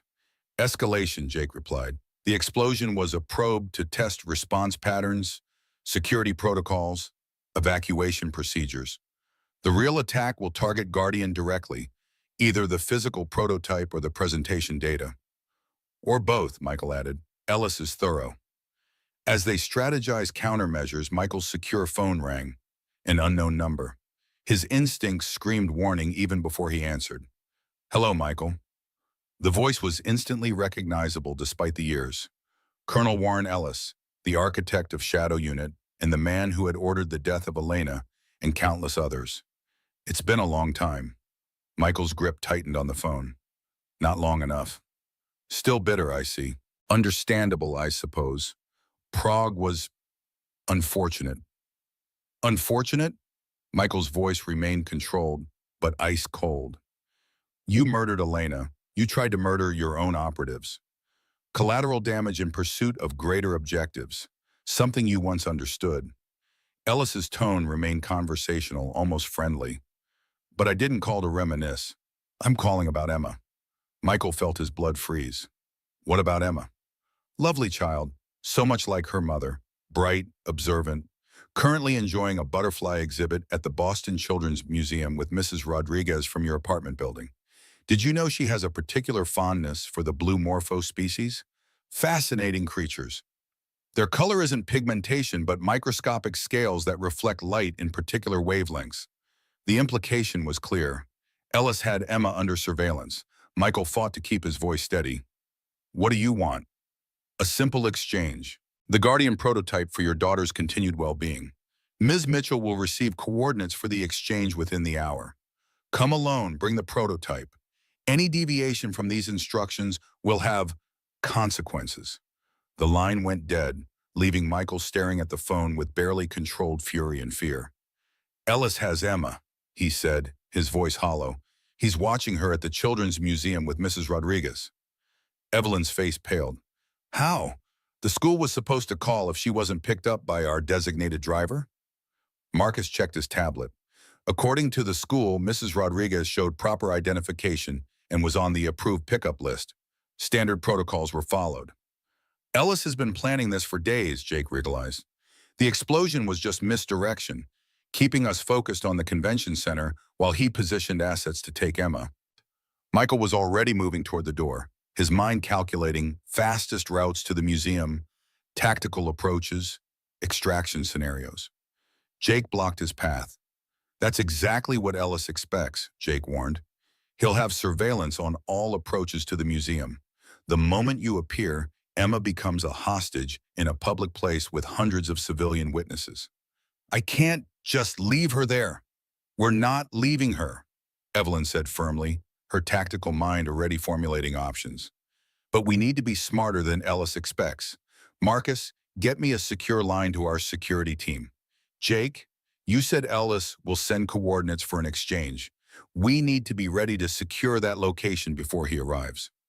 As they mobilized resources, Michael stood motionless, caught between the tactical logic he knew was correct and the primal parental instinct to protect his child at any cost. For the first time since Prague, he felt the terrifying sensation of events spiraling beyond his control, of variables multiplying faster than he could calculate responses.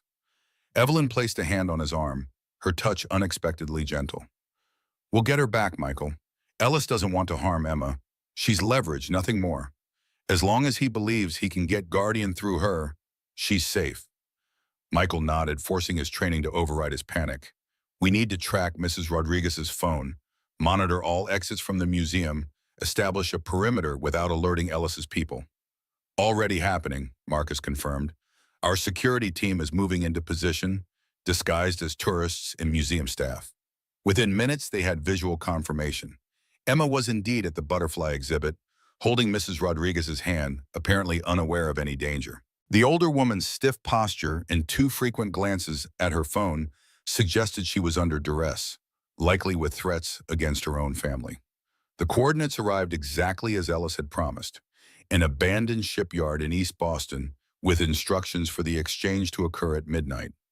Satellite imagery showed a perfect tactical setup for an ambush, multiple sight lines for snipers, limited approach vectors, easily controlled access points.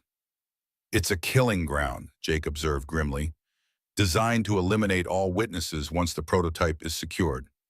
Then we change the variables, Michael said, his calm returning as training and experience reasserted themselves. Ellis expects us to prioritize Emma's safety over everything else. He's counting on emotional decision-making, desperation. What are you suggesting? Evelyn asked. A counter trap. Ellis thinks he's dealing with a desperate father and a CEO protecting her technology. He's not expecting Shadow Unit tactics turned against him. Jake smiled slowly, recognition dawning. Beirut Protocol. Michael nodded, with modifications. Ellis wrote the playbook, but that means we know exactly what he expects. We use that against him. What's the Beirut Protocol? Evelyn asked. A hostage extraction technique developed for situations with multiple hostile observers, Michael explained. The key is misdirection, making the enemy focus on a predicted response while executing an entirely different approach. As they refined the plan, incorporating rising edge resources and Shadow Unit tactics, a new message arrived, a video call from Emma's phone. Michael accepted immediately, his face betraying nothing of his inner turmoil as Emma appeared on screen, surrounded by butterflies, her expression curious rather than frightened. Daddy, there's a man who says he's your friend. He says you used to work together. He wants to talk to you. The camera shifted to show a distinguished man in his 60s, silver-haired and immaculately dressed. Colonel Warren Ellis, looking more like a corporate CEO than a rogue intelligence operative. She's quite remarkable, Michael, Ellis said, his voice warm with seemingly genuine admiration. Such presence of mind, such composure. Elena would be proud. Let me speak to her again, Michael demanded, his voice controlled. Ellis gestured off screen, and Emma reappeared. Daddy, can I stay to see the rest of the butterflies? They have a blue morpho that just came out of its chrysalis. Michael recognized the subtle intelligence in her question. She was telling him she was unharmed, that the situation appeared normal to outside observers. They had practiced these coded communications since she was old enough to speak. Of course, sweetheart. I'll see you soon. Remember what I taught you about butterflies. They're more resilient than they appear. Emma nodded solemnly, understanding the message. Stay calm, follow instructions, wait for rescue. I love you, Daddy. I love you too, Emma, more than anything. The call ended, and Michael looked up to find Evelyn watching him with an expression he couldn't quite decipher, something between respect and concern. She's incredibly brave, Evelyn said quietly. She's had to be, Michael replied. Now we need to be smarter than Ellis thinks we are. The plan they developed over the next few hours was dangerous, complex, and relied on perfect timing. It would require resources from Rising Edge, tactical expertise from Michael and Jake, and a level of trust between all parties that hadn't existed days earlier. Ellis expects us to bring a real prototype, Evelyn explained, displaying schematics on her secure tablet. Instead, we're bringing a modified version with a surprise inside. A trap within a trap, Jake said with grim appreciation. Ellis would be proud if it wasn't going to destroy him. As night fell over Boston, the pieces were set in motion.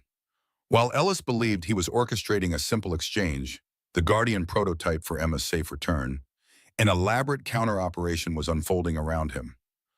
Unknown to the colonel, his perfect tactical position at the abandoned shipyard was being subtly compromised.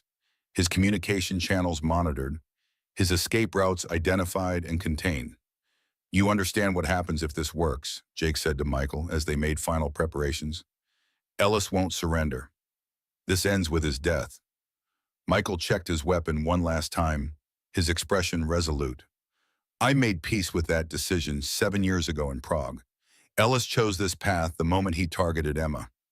As they prepared to depart for the shipyard, Michael felt a hand on his shoulder. Turning, he found Evelyn standing there, her usual corporate armor replaced by tactical gear, her expression determined.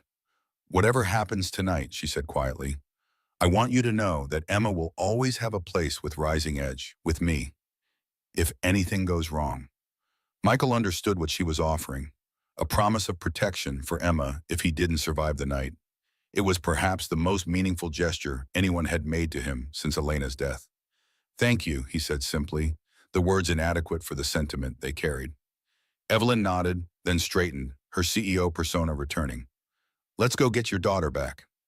The operation was in motion, the final confrontation with Ellis only hours away.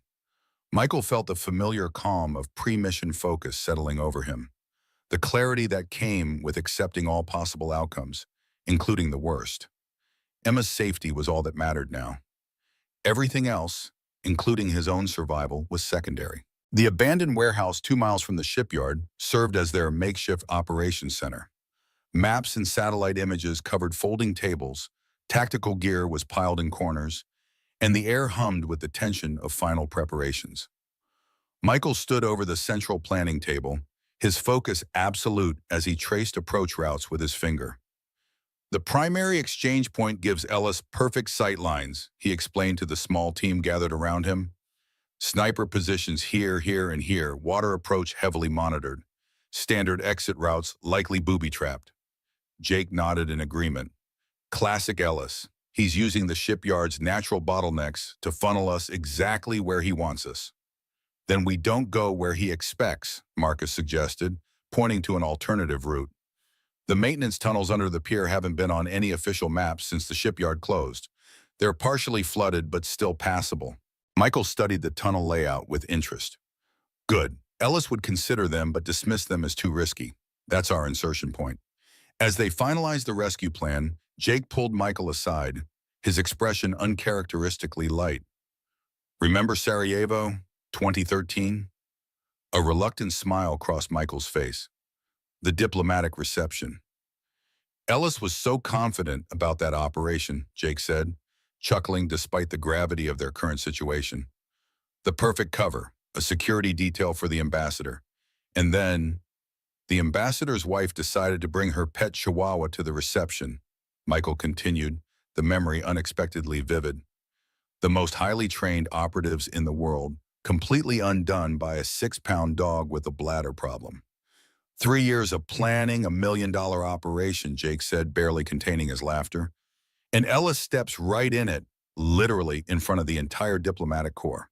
I've never seen a man try so hard to maintain his dignity with dog piss on his $2,000 shoes," Michael added, his tension momentarily broken by the absurd memory. Evelyn approached, surprised to find the 2 former operatives laughing in the midst of crisis preparations. "Something I should know about?" "Just remembering that even Ellis isn't infallible," Michael explained, his expression sobering. "He's made mistakes before. And we're counting on him making another one tonight," Jake added.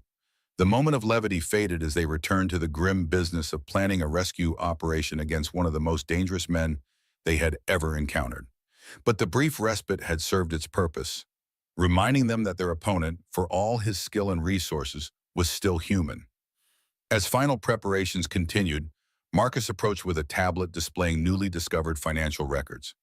We found the connection between Harrison Vaughn and Ellis. Black Summit Industries has been channeling funds through shell companies to a private military operation based in Dubai. The financial controller for all these transactions is a former CIA accountant who worked directly under Ellis during his official career. Evelyn studied the evidence with narrowed eyes. So Harrison is just a front, a public face for Ellis's operation? More of a genuine partner who doesn't realize who he's really working with, Marcus clarified. Harrison thinks Ellis is just another ex-intelligence asset on his payroll. He has no idea that Ellis is actually controlling the entire operation, which means Harrison might not know the full extent of Ellis's plans, Michael observed. He thinks this is about acquiring Guardian for military applications. He doesn't know about the personal vendetta against Shadow Unit survivors. Evelyn's expression hardened with determination.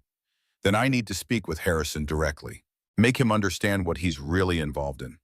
That's too dangerous, Michael objected immediately. Harrison isn't going to listen to reason, and approaching him directly would alert Ellis. Harrison doesn't know we've connected him to Ellis, Evelyn countered. I can request a meeting under the pretense of negotiating Guardian's sale.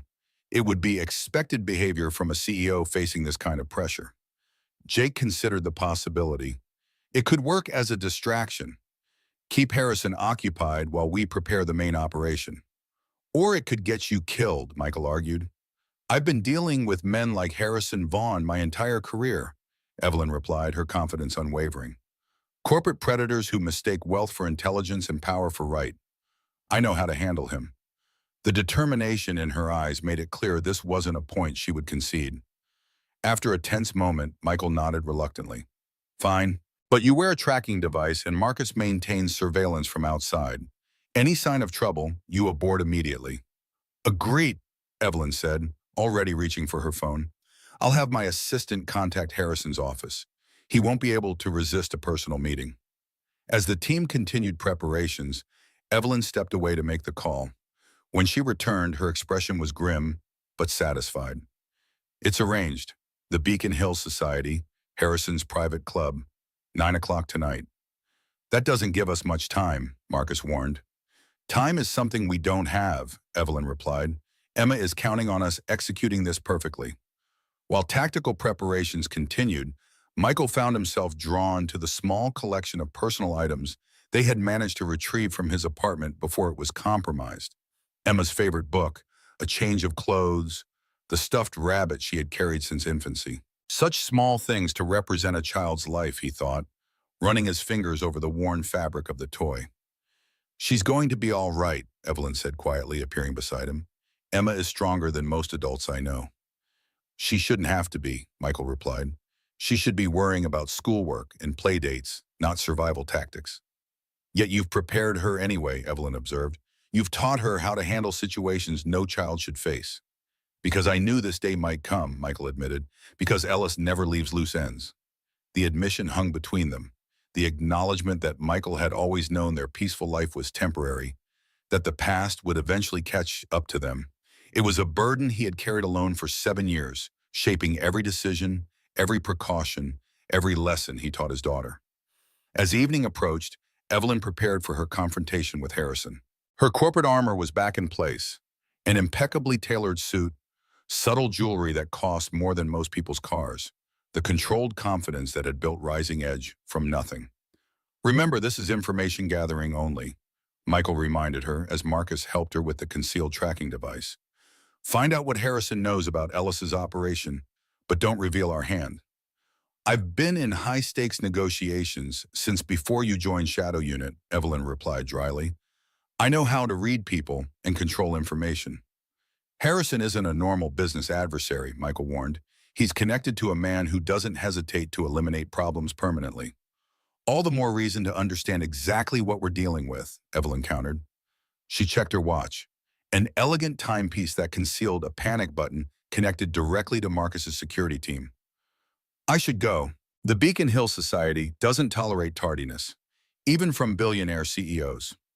As she turned to leave, Michael caught her arm gently. Evelyn, be careful. The genuine concern in his voice seemed to surprise her. For a moment, the corporate facade softened. I will. Take care of our girl. The simple phrase, our girl, caught Michael off guard. In the chaos of the past days, something had shifted between them. Emma was no longer just his responsibility. Somehow, she had become theirs. The Beacon Hill Society occupied a 19th century mansion on the city's most exclusive hill, its understated exterior concealing one of the most restricted private clubs in Boston. Membership cost more than most people's annual salary, and the waiting list was said to be decades long, unless you were someone like Harrison Vaughn, whose family name had been on the membership rolls since the club's founding. Evelyn was escorted through hushed corridors lined with portraits of dead industrialists, the muted lighting and leather-bound books creating an atmosphere of cultivated gravitas. She found Harrison in a private reading room, playing chess against himself, an affectation he had adopted to seem intellectual during their brief relationship. Evelyn, he greeted her, not rising from a seat, I must admit, your request for a meeting was unexpected. Recent events have clarified certain realities, she replied, taking the chair opposite him without waiting for an invitation. The explosion at the convention center, the attempted kidnapping, it seems we've moved beyond business competition into something more primitive.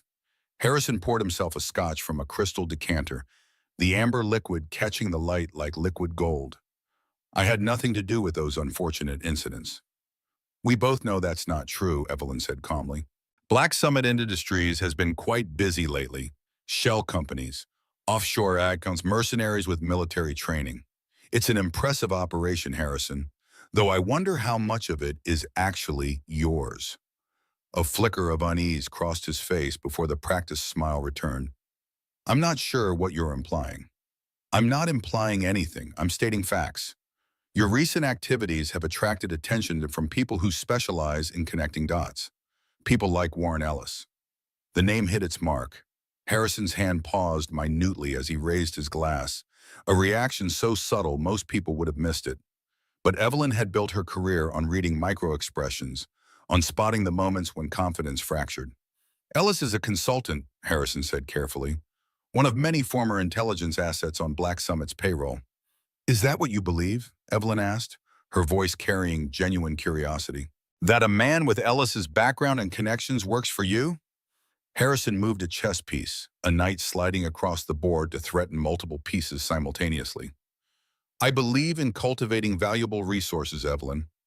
Something you should consider before this situation escalates further. It's already escalated beyond your control, she replied. The kidnapping of a child changes everything. That crosses lines even your board of directors wouldn't sanction if they knew.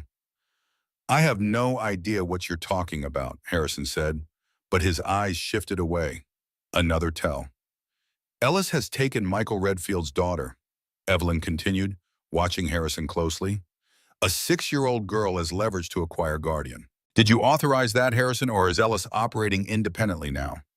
Behind Harrison, through windows that overlook Boston Common, normal people walk their dogs and push strollers, oblivious to the conversation that might determine whether their children grew up in a world of perpetual warfare or tentative peace. The world is changing, Evelyn, Harrison said, his tone shifting to one of patient condescension. Artificial intelligence will determine the next century's balance of power. Guardian's capabilities would revolutionize warfare, turning conventional military forces into coordinated swarms of perfectly synchronized units. Did you really think you could keep such technology locked away in corporate applications when national security is at stake? He spoke of manifest destiny and American dominance, of the Chinese threat and Russian aggression, his words wrapped in patriotism but stinking of profit. The Guardian AI system represented billions in potential defense contracts, money that would flow through Black Summit Industries to its partners and shareholders. Your sister Sarah, he said suddenly, letting the name hang in the air like a blade. She believed in changing the world too. Look how that ended. The crystal tumbler in Evelyn's hand cracked, scotch running through her fingers like blood. But her voice remained steady as she told him that if anything happened to anyone she cared about, She would destroy him so thoroughly that historians would struggle to prove he had ever existed.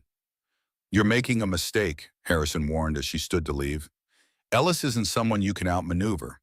He's been playing this game longer than you've been alive. That's where you're wrong, Harrison, Evelyn replied. Ellis has been playing a game with defined rules and predictable opponents. I'm changing the game entirely. As she walked out of the Beacon Hill Society, Evelyn activated her secure phone. Did you get all that? Every word, Marcus confirmed through her earpiece. Return to base immediately. Harrison will contact Ellis as soon as you're gone. Good, Evelyn said, sliding into the waiting car. Let him. Back at the operations center, the team gathered to hear Evelyn's report. Harrison is definitely the junior partner in this arrangement, she concluded. He thinks he's using Ellis, but he's actually being used. He has no idea about Shadow Unit or the personal vendetta.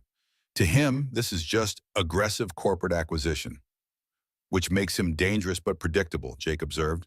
Ellis is the real threat. Harrison mentioned Sarah, Evelyn added, her voice tightening slightly. He knew about her death, used it as a threat. Michael's expression darkened.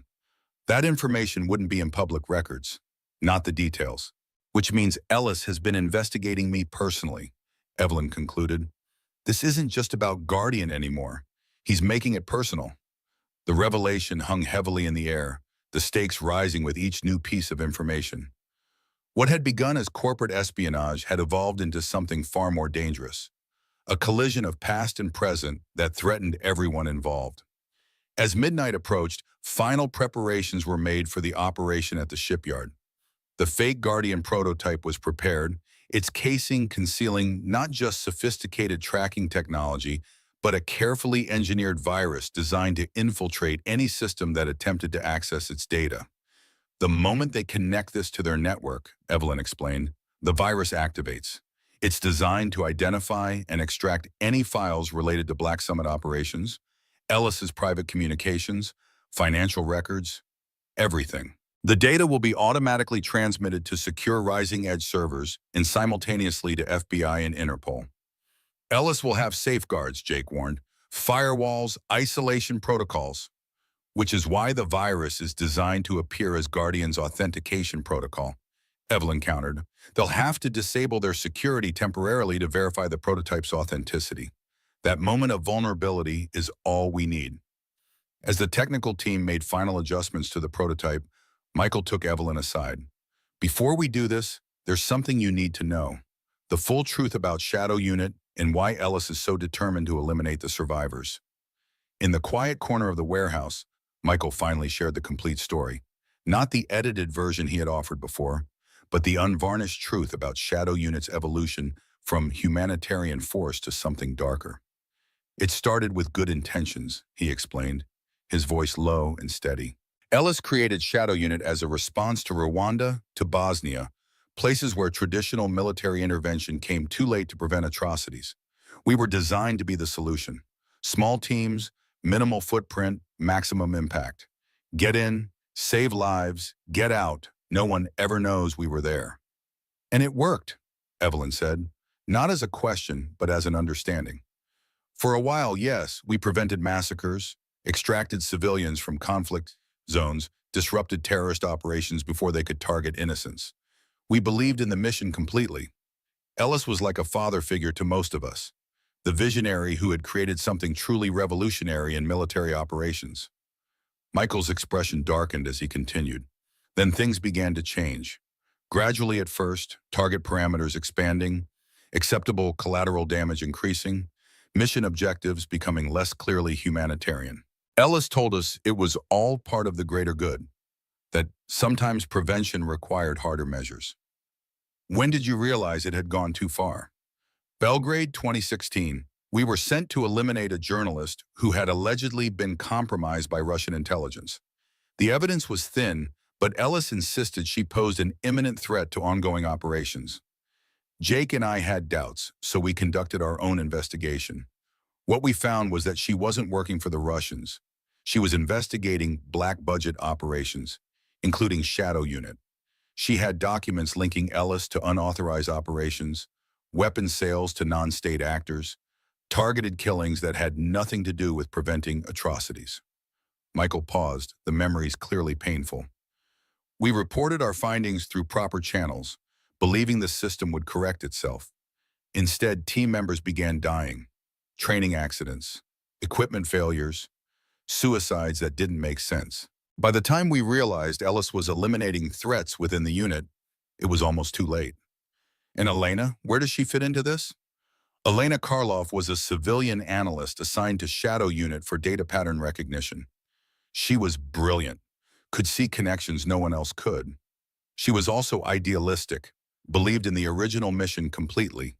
When she discovered evidence that Ellis was selling operational details to private military contractors, she confronted him directly. Michael's voice grew hollow. Ellis arranged the gas leak in our apartment building in Prague. Standard elimination protocol. Make it look like an accident. No survivors, no evidence. Elena got Emma out first, handed her to me at a prearranged meeting point, then went back for the evidence she had compiled. She never made it out. The weight of this confession hung between them, the full measure of what Michael had been carrying alone for 7 years. Ellis has systematically eliminated everyone connected to Shadow Unit, Michael concluded. Team members, support staff, even family members in some cases. Jake and I are the last ones left. As long as we're alive, his crimes remain exposed. And now that he knows about Emma, he sees her as a loose end too, Evelyn finished, understanding the terrible logic. A child who might someday ask questions about what happened to her mother. Michael nodded grimly. In Ellis's world, there are no innocent bystanders, only potential threats to be managed. Evelyn absorbed this information with the analytical precision that had built her company and shaped her response to crisis. So this isn't just about Guardian or corporate espionage. This is about silencing the last witnesses to crimes that could destroy Ellis completely. Yes, which makes him more dangerous than you can imagine. He's not just fighting for profit or power, he's fighting for survival. The revelations settled between them, changing the parameters of their operation in subtle but critical ways. This wasn't just a rescue mission or a corporate defense. It was a final confrontation with a man who had betrayed everything he once stood for, who had murdered without hesitation to protect his secrets. What do you think General Ellis transformed Shadow Unit into after its humanitarian beginnings? With the full truth now in the open, the team completed final preparations for the operation. Michael and Jake would infiltrate the shipyard through the flooded maintenance tunnels, positioning themselves for extraction once Emma's location was confirmed. Marcus would coordinate a perimeter team to prevent reinforcements from entering once the operation began. And Evelyn would handle the exchange directly, delivering the fake Guardian prototype to Ellis while the virus did its work. Remember, Ellis will have prepared for standard tactical responses, Michael reminded them during the final briefing. He wrote the book on counterintelligence operations. We need to be unpredictable without being reckless. Jake nodded in agreement. Ellis expects us to prioritize Emma's extraction above all else. He'll use that to control the engagement zone. We need to secure Emma first, then neutralize Ellis before he can implement his contingency plans. And Harrison? Marcus asked. Secondary target, Michael replied. He's dangerous but ultimately a civilian. Containment rather than elimination. As the team dispersed to their assigned positions, Jake pulled Michael aside. You told her everything? She deserved to know what we're really facing. Jake studied his former teammate with interest. You trust her. That's new for you. Trust is a tactical necessity in this situation, Michael replied, deflecting the implied personal connection. Right, Jake said, clearly unconvinced. Just like Elena was a tactical asset before you fell in love with her. Before Michael could respond, Evelyn approached with the final piece of their plan, a small device that looked like a standard USB drive. This contains the virus that will infiltrate Ellis's systems, she explained. It needs to be connected directly to the Guardian prototype at the moment of exchange. The activation sequence requires my fingerprint to initialize. Ellis will check for conventional sabotage, Michael warned. Which is why this isn't conventional, Evelyn replied. The virus is embedded in Guardian's authentication protocol. They can't verify the prototype's authenticity without triggering it. As the hour of the exchange approached, Michael prepared his equipment for the underwater approach to the shipyard. The specialized gear was a reminder of his Shadow Unit days. Tactical wetsuit, rebreather, waterproof weapons case, communication device embedded in a custom mouthguard. Watching him prepare, Evelyn was struck by the transformation. The quiet chef from Jamaica Plain had disappeared completely, replaced by a man whose every movement spoke of lethal capability and absolute focus. "You've done this before," she observed. "The underwater approach." Michael nodded as he checked the seals on his equipment. Odessa, 2014. Similar situation. Hostage extraction from a port facility, multiple hostile observers, limited approach vectors. "And it worked?" "The extraction succeeded," he replied, his tone suggesting the operation had carried costs he preferred not to discuss. As Michael completed his preparations, Evelyn handed him a small device. "Emergency beacon. If something goes wrong, if Emma is in immediate danger, activate it. It will trigger a general EMP that will disable all electronic systems in a 100-meter radius. Last resort only." Michael studied the device with professional appreciation. "Rising edge technology?" "Guardian's defensive protocols," Evelyn confirmed. "Reduced to portable form. Experimental, but functional." The trust implicit in sharing such advanced technology wasn't lost on Michael. "Thank you. Bring her back," Evelyn said simply. "Whatever it takes." The abandoned shipyard loomed against the night sky, its skeletal cranes and rusted structures silhouetted in moonlight. What had once been Boston's maritime pride now stood as a perfect ambush site, isolated, with limited access points, and forgotten by the city that had moved on to sleeker harbors and modern terminals. Only the distant foghorns reminded anyone that this place had once teemed with commerce and life. Ellis had chosen the location well, demonstrating the tactical awareness that made him dangerous despite his age. Multiple escape routes by land and sea created a chessboard of possibilities. Sightlines prevented surprise approaches while offering numerous positions for his men to establish overlapping fields of fire. Ambient noise from the harbor would mask gunfire that would never be reported in this forgotten corner of the city. Evelyn arrived in an armored SUV that looked out of place among the decay, its black polish reflecting the sodium lights that still functioned sporadically along the abandoned streets. The prototype AI system rested in a briefcase that required her biometric signature to open, its contents worth more than the entire decaying neighborhood around them.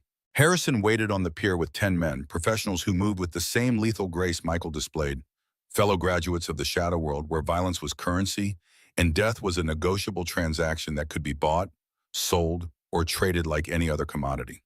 They wore no uniforms, carried no identification, existed in the space between legal and illegal, where governments conducted business they could never acknowledge. Emma stood between two of the men, still clutching her rabbit with the fierce determination of a child who understood that some things must be held on to no matter what the adult world demanded. Her eyes scanned the darkness for her father with absolute faith that he would come for her. "Ms. Mitchell," Harrison greeted her with the false warmth of a corporate negotiation. "I'm glad you decided to be reasonable." "Where is Ellis?" Evelyn demanded, her gaze fixed on Emma. "I know he's here." Harrison's smile faltered slightly. "Colonel Ellis is monitoring remotely. Security precaution, I'm sure you understand." A lie Evelyn knew immediately. Ellis would never trust this operation to a proxy, not with so much at stake. He was here, watching from somewhere nearby, unwilling to show himself until the prototype was secured. "Let me see that Emma is unharmed," Evelyn insisted. Harrison gestured, and one of the men nudged Emma forward. The child looked physically unharmed, her expression serious but not frightened. "Hi, Ms. Evelyn," Emma said with remarkable composure. "Did you bring your butterfly game? I was telling these men about butterfly migration patterns, but they don't know much about science." The simple interaction confirmed what Michael had told Evelyn. Emma had been trained for situations like this, taught how to appear calm while communicating valuable information. The mention of butterflies was code, letting them know she was being monitored, but not immediately threatened. "The prototype," Harrison demanded, extending his hand for the briefcase. "Emma comes to me first," Evelyn countered. "That's not how this works, Ms. Mitchell. The prototype is verified, then the child is released." Beneath the pier, Michael entered the shipyard through the flooded maintenance tunnels, swimming against the current with the steady stroke of someone who had done this in rivers where crocodiles were the least dangerous predators. The water was black as oil, thick with decades of industrial runoff, tasting of rust and decay even through the respirator. He surfaced inside a drainage pipe 50 yards from the exchange point, his approach masked by the sound of waves against rotting wood and the cry of seagulls fighting over scraps. Through his scope, he counted positions, calculated angles, identified primary threats. The man holding Emma's hand was left-handed, would draw across his body, a half-second delay that would be his death. The sniper on the warehouse roof was using outdated night vision, first-generation equipment that would flare and die when exposed to concentrated infrared, vulnerable to the laser pointer Michael had modified for exactly this purpose. Two more shooters flanked the approach routes, their positions logical but predictable, chosen by someone who had learned tactics from manuals rather than massacres. He could hear Emma's voice carrying across the water, singing the butterfly song to her rabbit, and the sound nearly broke his concentration. His daughter was teaching her captors about butterfly migration patterns, her voice steady and clear, showing more courage than grown men he had seen in combat. Through the scope, he saw one of the mercenaries actually listening to her, his head tilted slightly, and Michael marked him as the first to die. Anyone who could be distracted by a child's story was too dangerous to leave operational. The exchange began according to script. Evelyn walked forward with the briefcase, her hands visible, her movements carefully telegraphed to avoid triggering nervous fingers on triggers. Harrison made a speech about progress and necessary sacrifices, about the greater good that justified individual tragedies. He had practiced the words, Michael could tell, refined them until they sounded almost reasonable. The philosophy of someone who had never personally paid the price for the violence they ordered. When Evelyn reached the midpoint, when the briefcase required her thumbprint to continue, everything happened at once. The sniper's night vision flared and died, the laser having overloaded its circuits. Michael's first shot took the left-handed man's weapon hand before he could clear leather. The second and third shots dropped the men flanking Harrison before they processed that they were under attack. Evelyn grabbed Emma, pulling the child behind a concrete barrier as Michael emerged from concealment. This wasn't the reserve chef from Jamaica Plain anymore. This was the Shadow Unit operative in full deployment. He flowed between gunshots with preternatural awareness, anticipating each mercenary's move before they made it. His attacks weren't just efficient, they were personal, exploiting specific weaknesses and techniques he himself had once taught, turning Ellis's own training program against his men. Harrison tried to run, but found Evelyn blocking his path. The briefcase opened to reveal not the AI prototype, but a device that transmitted a carefully crafted virus into Black Summit servers through Harrison's own phone, which was helpfully connected to their network to coordinate the operation. Years of illegal operations, financial crimes, and assassination lists began flooding into FBI and Interpol databases simultaneously. Harrison pulled a gun, his hands shaking with rage and fear, but Michael's knife found his wrist before he could aim. And suddenly, the architect of so much misery was on his knees, crying about lawyers and connections that no longer mattered. "Where is Ellis?" Michael demanded, his voice cold with controlled fury. Before Harrison could answer, a new voice cut through the chaos, calm, measured, almost paternal in its tone. "I'm right here, Michael." Colonel Warren Ellis emerged from the shadows of a nearby warehouse, his silver hair and tailored suit incongruous against the industrial decay surrounding them. At 62, he still moved with the precision of a much younger man, his posture military straight, his eyes coldly assessing the tactical situation with professional detachment. "Hello, Emma," Ellis said, his voice softening as he addressed the child who watched him warily from behind Evelyn. "You look just like your mother. She was one of my best analysts, you know. Such a shame what happened." "Don't talk to her," Michael warned, positioning himself between Ellis and his daughter. Ellis smiled thinly. "Still protective, that's good. It's what kept you alive all these years." He gestured toward the briefcase. "I assume that's not the real Guardian prototype?" "It's a delivery system," Evelyn replied, her voice steady despite the danger. "Currently uploading every detail of your operation to federal authorities." "Clever," Ellis acknowledged, "but ultimately futile. By the time anyone acts on that information, I'll be gone, just as I have disappeared before." "Not this time," Michael said with absolute certainty. Ellis sighed as if disappointed by a promising student. "You were my best operative, Michael, the perfect balance of intelligence and lethality. I had such hopes for you. Before you decided to kill me and my family? A regrettable necessity, Ellis replied without a hint of remorse.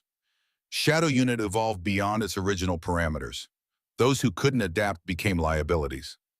You perverted everything the unit stood for, Michael accused. Turned humanitarian missions into assassination squads.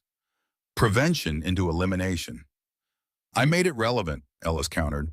The world doesn't need idealistic saviors, Michael. It needs surgical precision applied to emerging threats. What I built was the future of warfare. No armies, no declarations, just problem solving in the shadows. You built a murder-for-hire operation, Jake said, emerging from his flanking position with his weapon trained on Ellis, selling Shadow Unit techniques to the highest bidder. Ellis's eyes narrowed at Jake's appearance. Turner, I should have known you'd be involved. Always the loyal partner. Always the better shot, too, Jake replied with deadly calm. For a moment, the standoff held. Michael and Jake with weapons trained on Ellis, Evelyn shielding Emma, Harrison still on his knees, and Ellis standing unnaturally calm in the face of his imminent capture. It doesn't have to end this way, Ellis said, his voice reasonable, persuasive, the voice that had convinced 12 operatives to follow him into hell years ago. We were a family once, Michael. Shadow Unit was revolutionary. It could be again, with Guardian's capabilities. Think of the good we could do. The only family I have is right here, Michael replied, his resolve absolute. Ellis's expression hardened, the mask of reasonableness falling away. Then you'll die with them.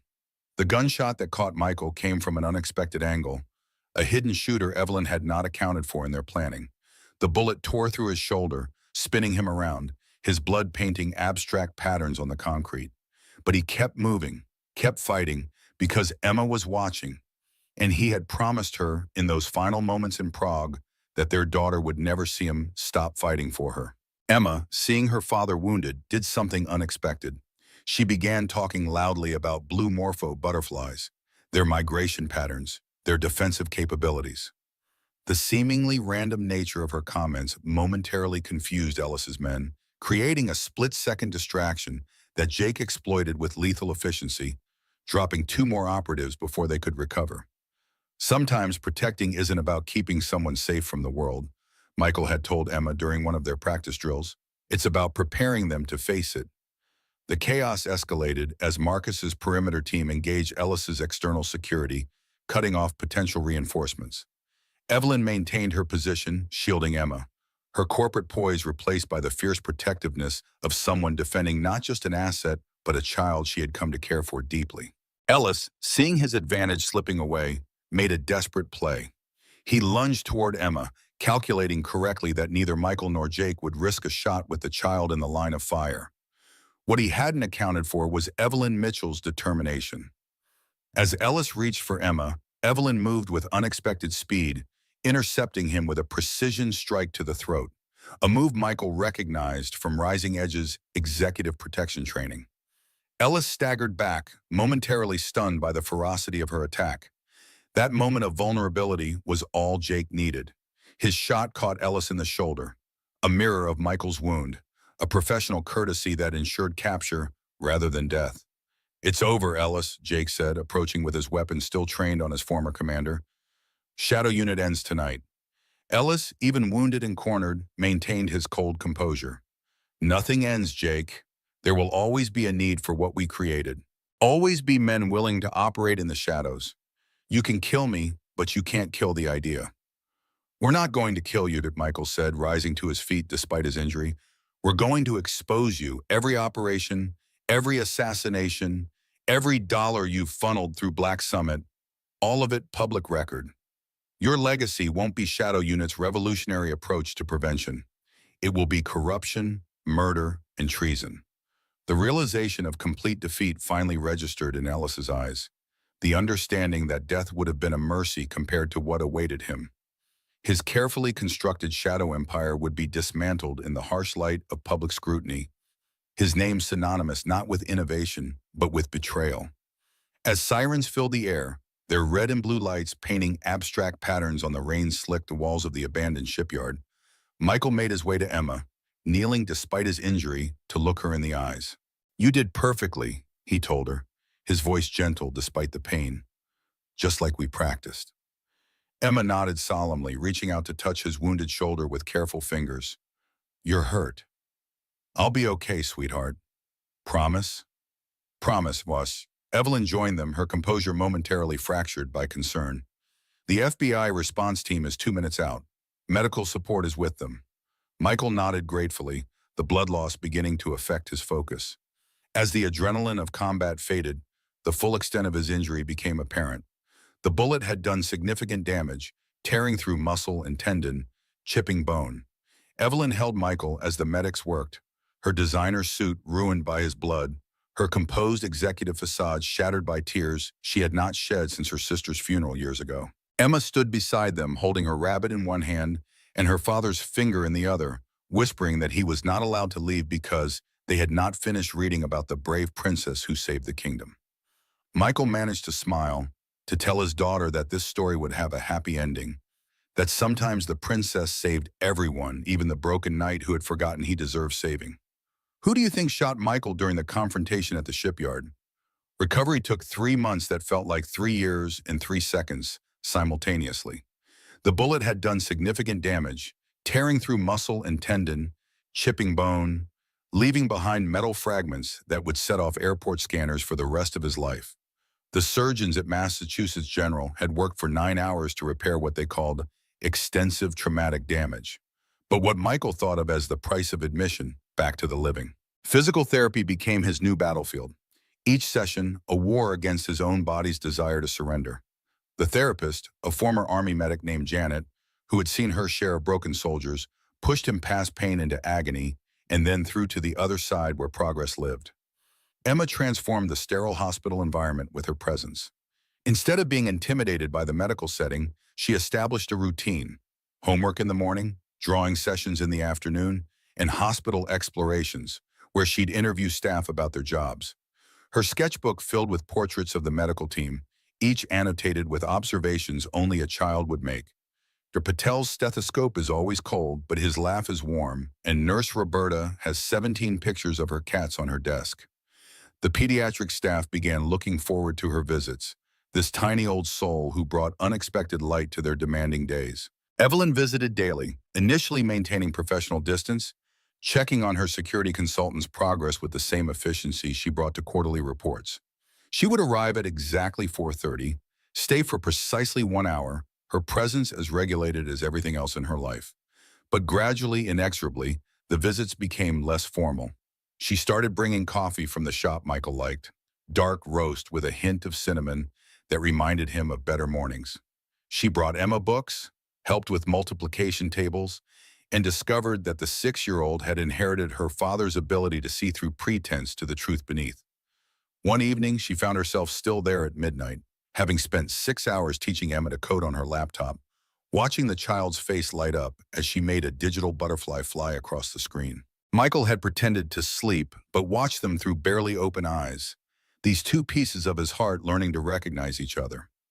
Marcus Webb visited twice a week, bringing intelligence updates disguised as get-well cards and surveillance reports hidden in flowers. He and Michael had developed a grudging respect, two professionals recognizing competence in each other. Marcus had been the one to coordinate with the FBI, ensuring that the arrests at the shipyard led to convictions rather than legal technicalities. He had also quietly arranged for Emma to have therapy with someone who specialized in trauma, though the therapist reported that the child seemed remarkably resilient, more concerned about her father's recovery than her own experience. "She's got your steel," Marcus told Michael one afternoon, and it was the highest compliment either man could imagine. The investigation into Ellis and Black Summit Industries dominated the news cycle for weeks. The data captured by Evelyn's virus had revealed connections to defense contractors, foreign governments, and private military operations across the globe. Harrison Vaughn's trial became national news, the scope of Black Summit's operations shocking even cynical observers who thought they understood how the world really worked. Dozens of executives and government officials found themselves implicated in the conspiracy. their comfortable ways destroyed by evidence that painted a picture of corruption so vast that it required congressional hearings to fully understand. Evelyn testified for 7 hours, her presentation methodical and devastating. Each slide of her presentation another nail in the coffin of Harrison's defense. When asked by reporters how she felt about her ex-boyfriend facing life in prison, she simply stated that justice was not about feelings, but about consequences, and some consequences were long overdue. The investigation also brought closure to the families of Shadow Unit operatives who had died under mysterious circumstances. With Ellis's operational files exposed, the truth about their deaths could finally be acknowledged, their service recognized, their sacrifices honored.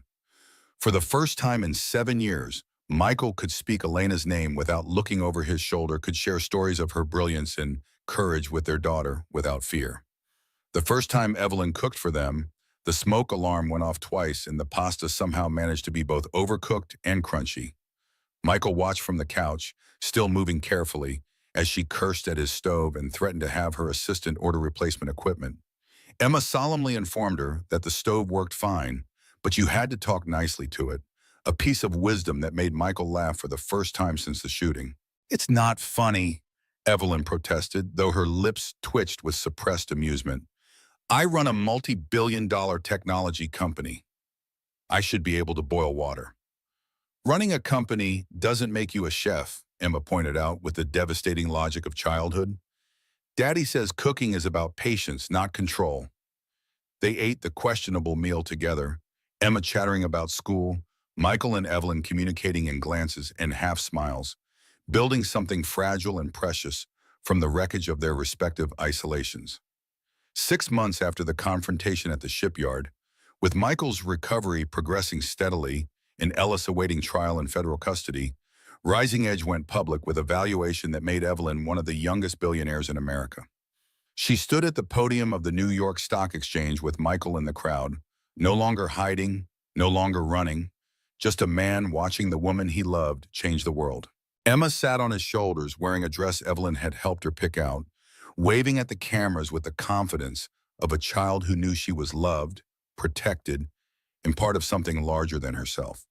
When reporters asked Evelyn what drove her success, she looked directly at Michael and Emma and said, "Family.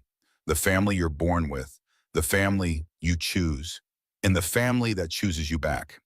The Guardian AI system launched to unprecedented demand, its security applications revolutionizing how companies protected their digital assets.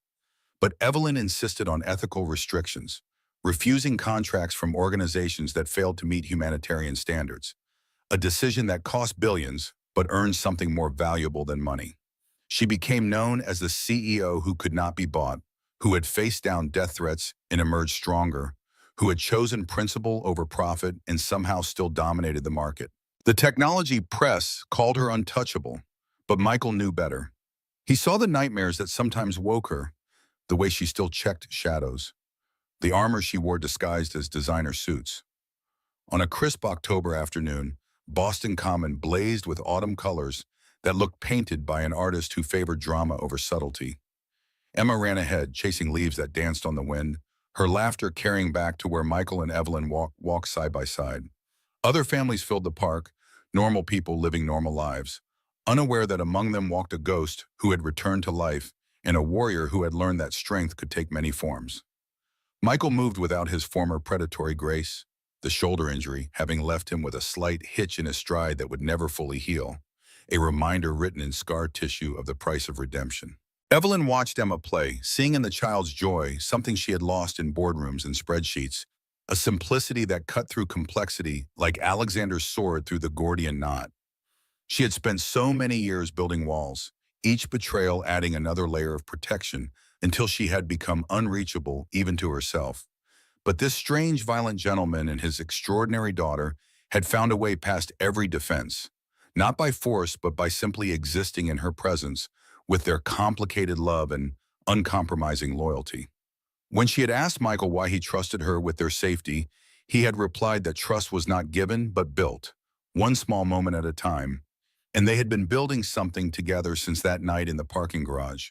As the sun began its descent toward the horizon, painting the sky in shades of amber and rose, Evelyn asked the question that had haunted her since the shipyard. If he had never met her, would his life have remained peaceful? Would Emma have grown up without seeing her father covered in blood? Would their carefully constructed anonymity have held for another 7 years or forever? Michael stopped walking, turned to face her fully, his eyes holding that same intensity she had first seen in the security footage, but tempered now with something softer. Perhaps he would have remained hidden, he admitted. Perhaps they could have continued their quiet existence in Jamaica Plain until Emma graduated and went to college and started a life unburdened by his past. But peace without purpose was just another form of death, he continued.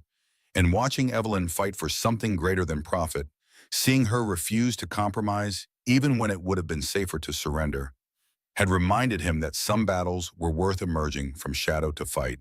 Emma needed to see that courage was not the absence of fear, but action despite terror. That standing up to evil was not optional, but essential. That love was not just protection, but partnership. She had saved him as much as he had saved her, pulled him from a different kind of drowning, one measured in years of hiding rather than moments of violence. Together, they had created something neither could have built alone. A future where Emma could grow up, seeing that broken people could heal each other, that families could be chosen rather than just born, that love could bloom in the most unlikely soil. The child ran back to them, leaves clutched in her small fists, distributing her treasures with the seriousness of someone conducting a vital ceremony. She placed a perfect maple leaf in Evelyn's hand, declaring it matched her eyes, then gave her father an oak leaf because it was strong like him.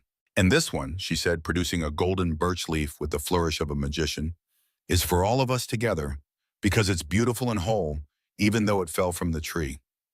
As she ran off again, chasing new adventures with the boundless energy of a child who had learned that the world could be dangerous but was not afraid, Michael took Evelyn's hand, their fingers interlacing with the same precision he once reserved for assembling weapons.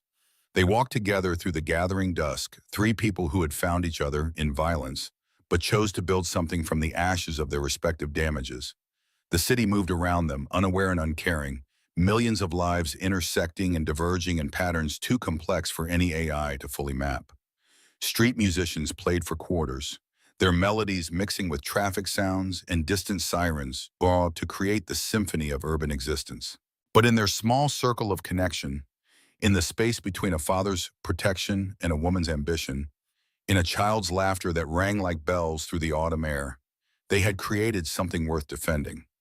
Not with guns or technology or money, but with the simple revolutionary act of choosing each other again and again. Each day, a renewal of a promise that had never been spoken, but was understood in every shared glance, every quiet moment, every step forward into an uncertain, but no longer solitary future. Family isn't about where you're born, Michael said as Emma rejoined them, taking both their hands. It's about finding the people who will fight for you and the people you will fight for. The closing bell rang, its sound echoing through the canyon of buildings. But Michael heard only Emma's delighted laugh and Evelyn's whispered, "Thank you," carried on the wind. They had all saved each other in ways both violent and tender, and in that salvation had found not just survival, but a reason to survive. The ghost had become a man again. The warrior had learned to trust, and the child had gained a mother who would teach her to change the world with code instead of bullets.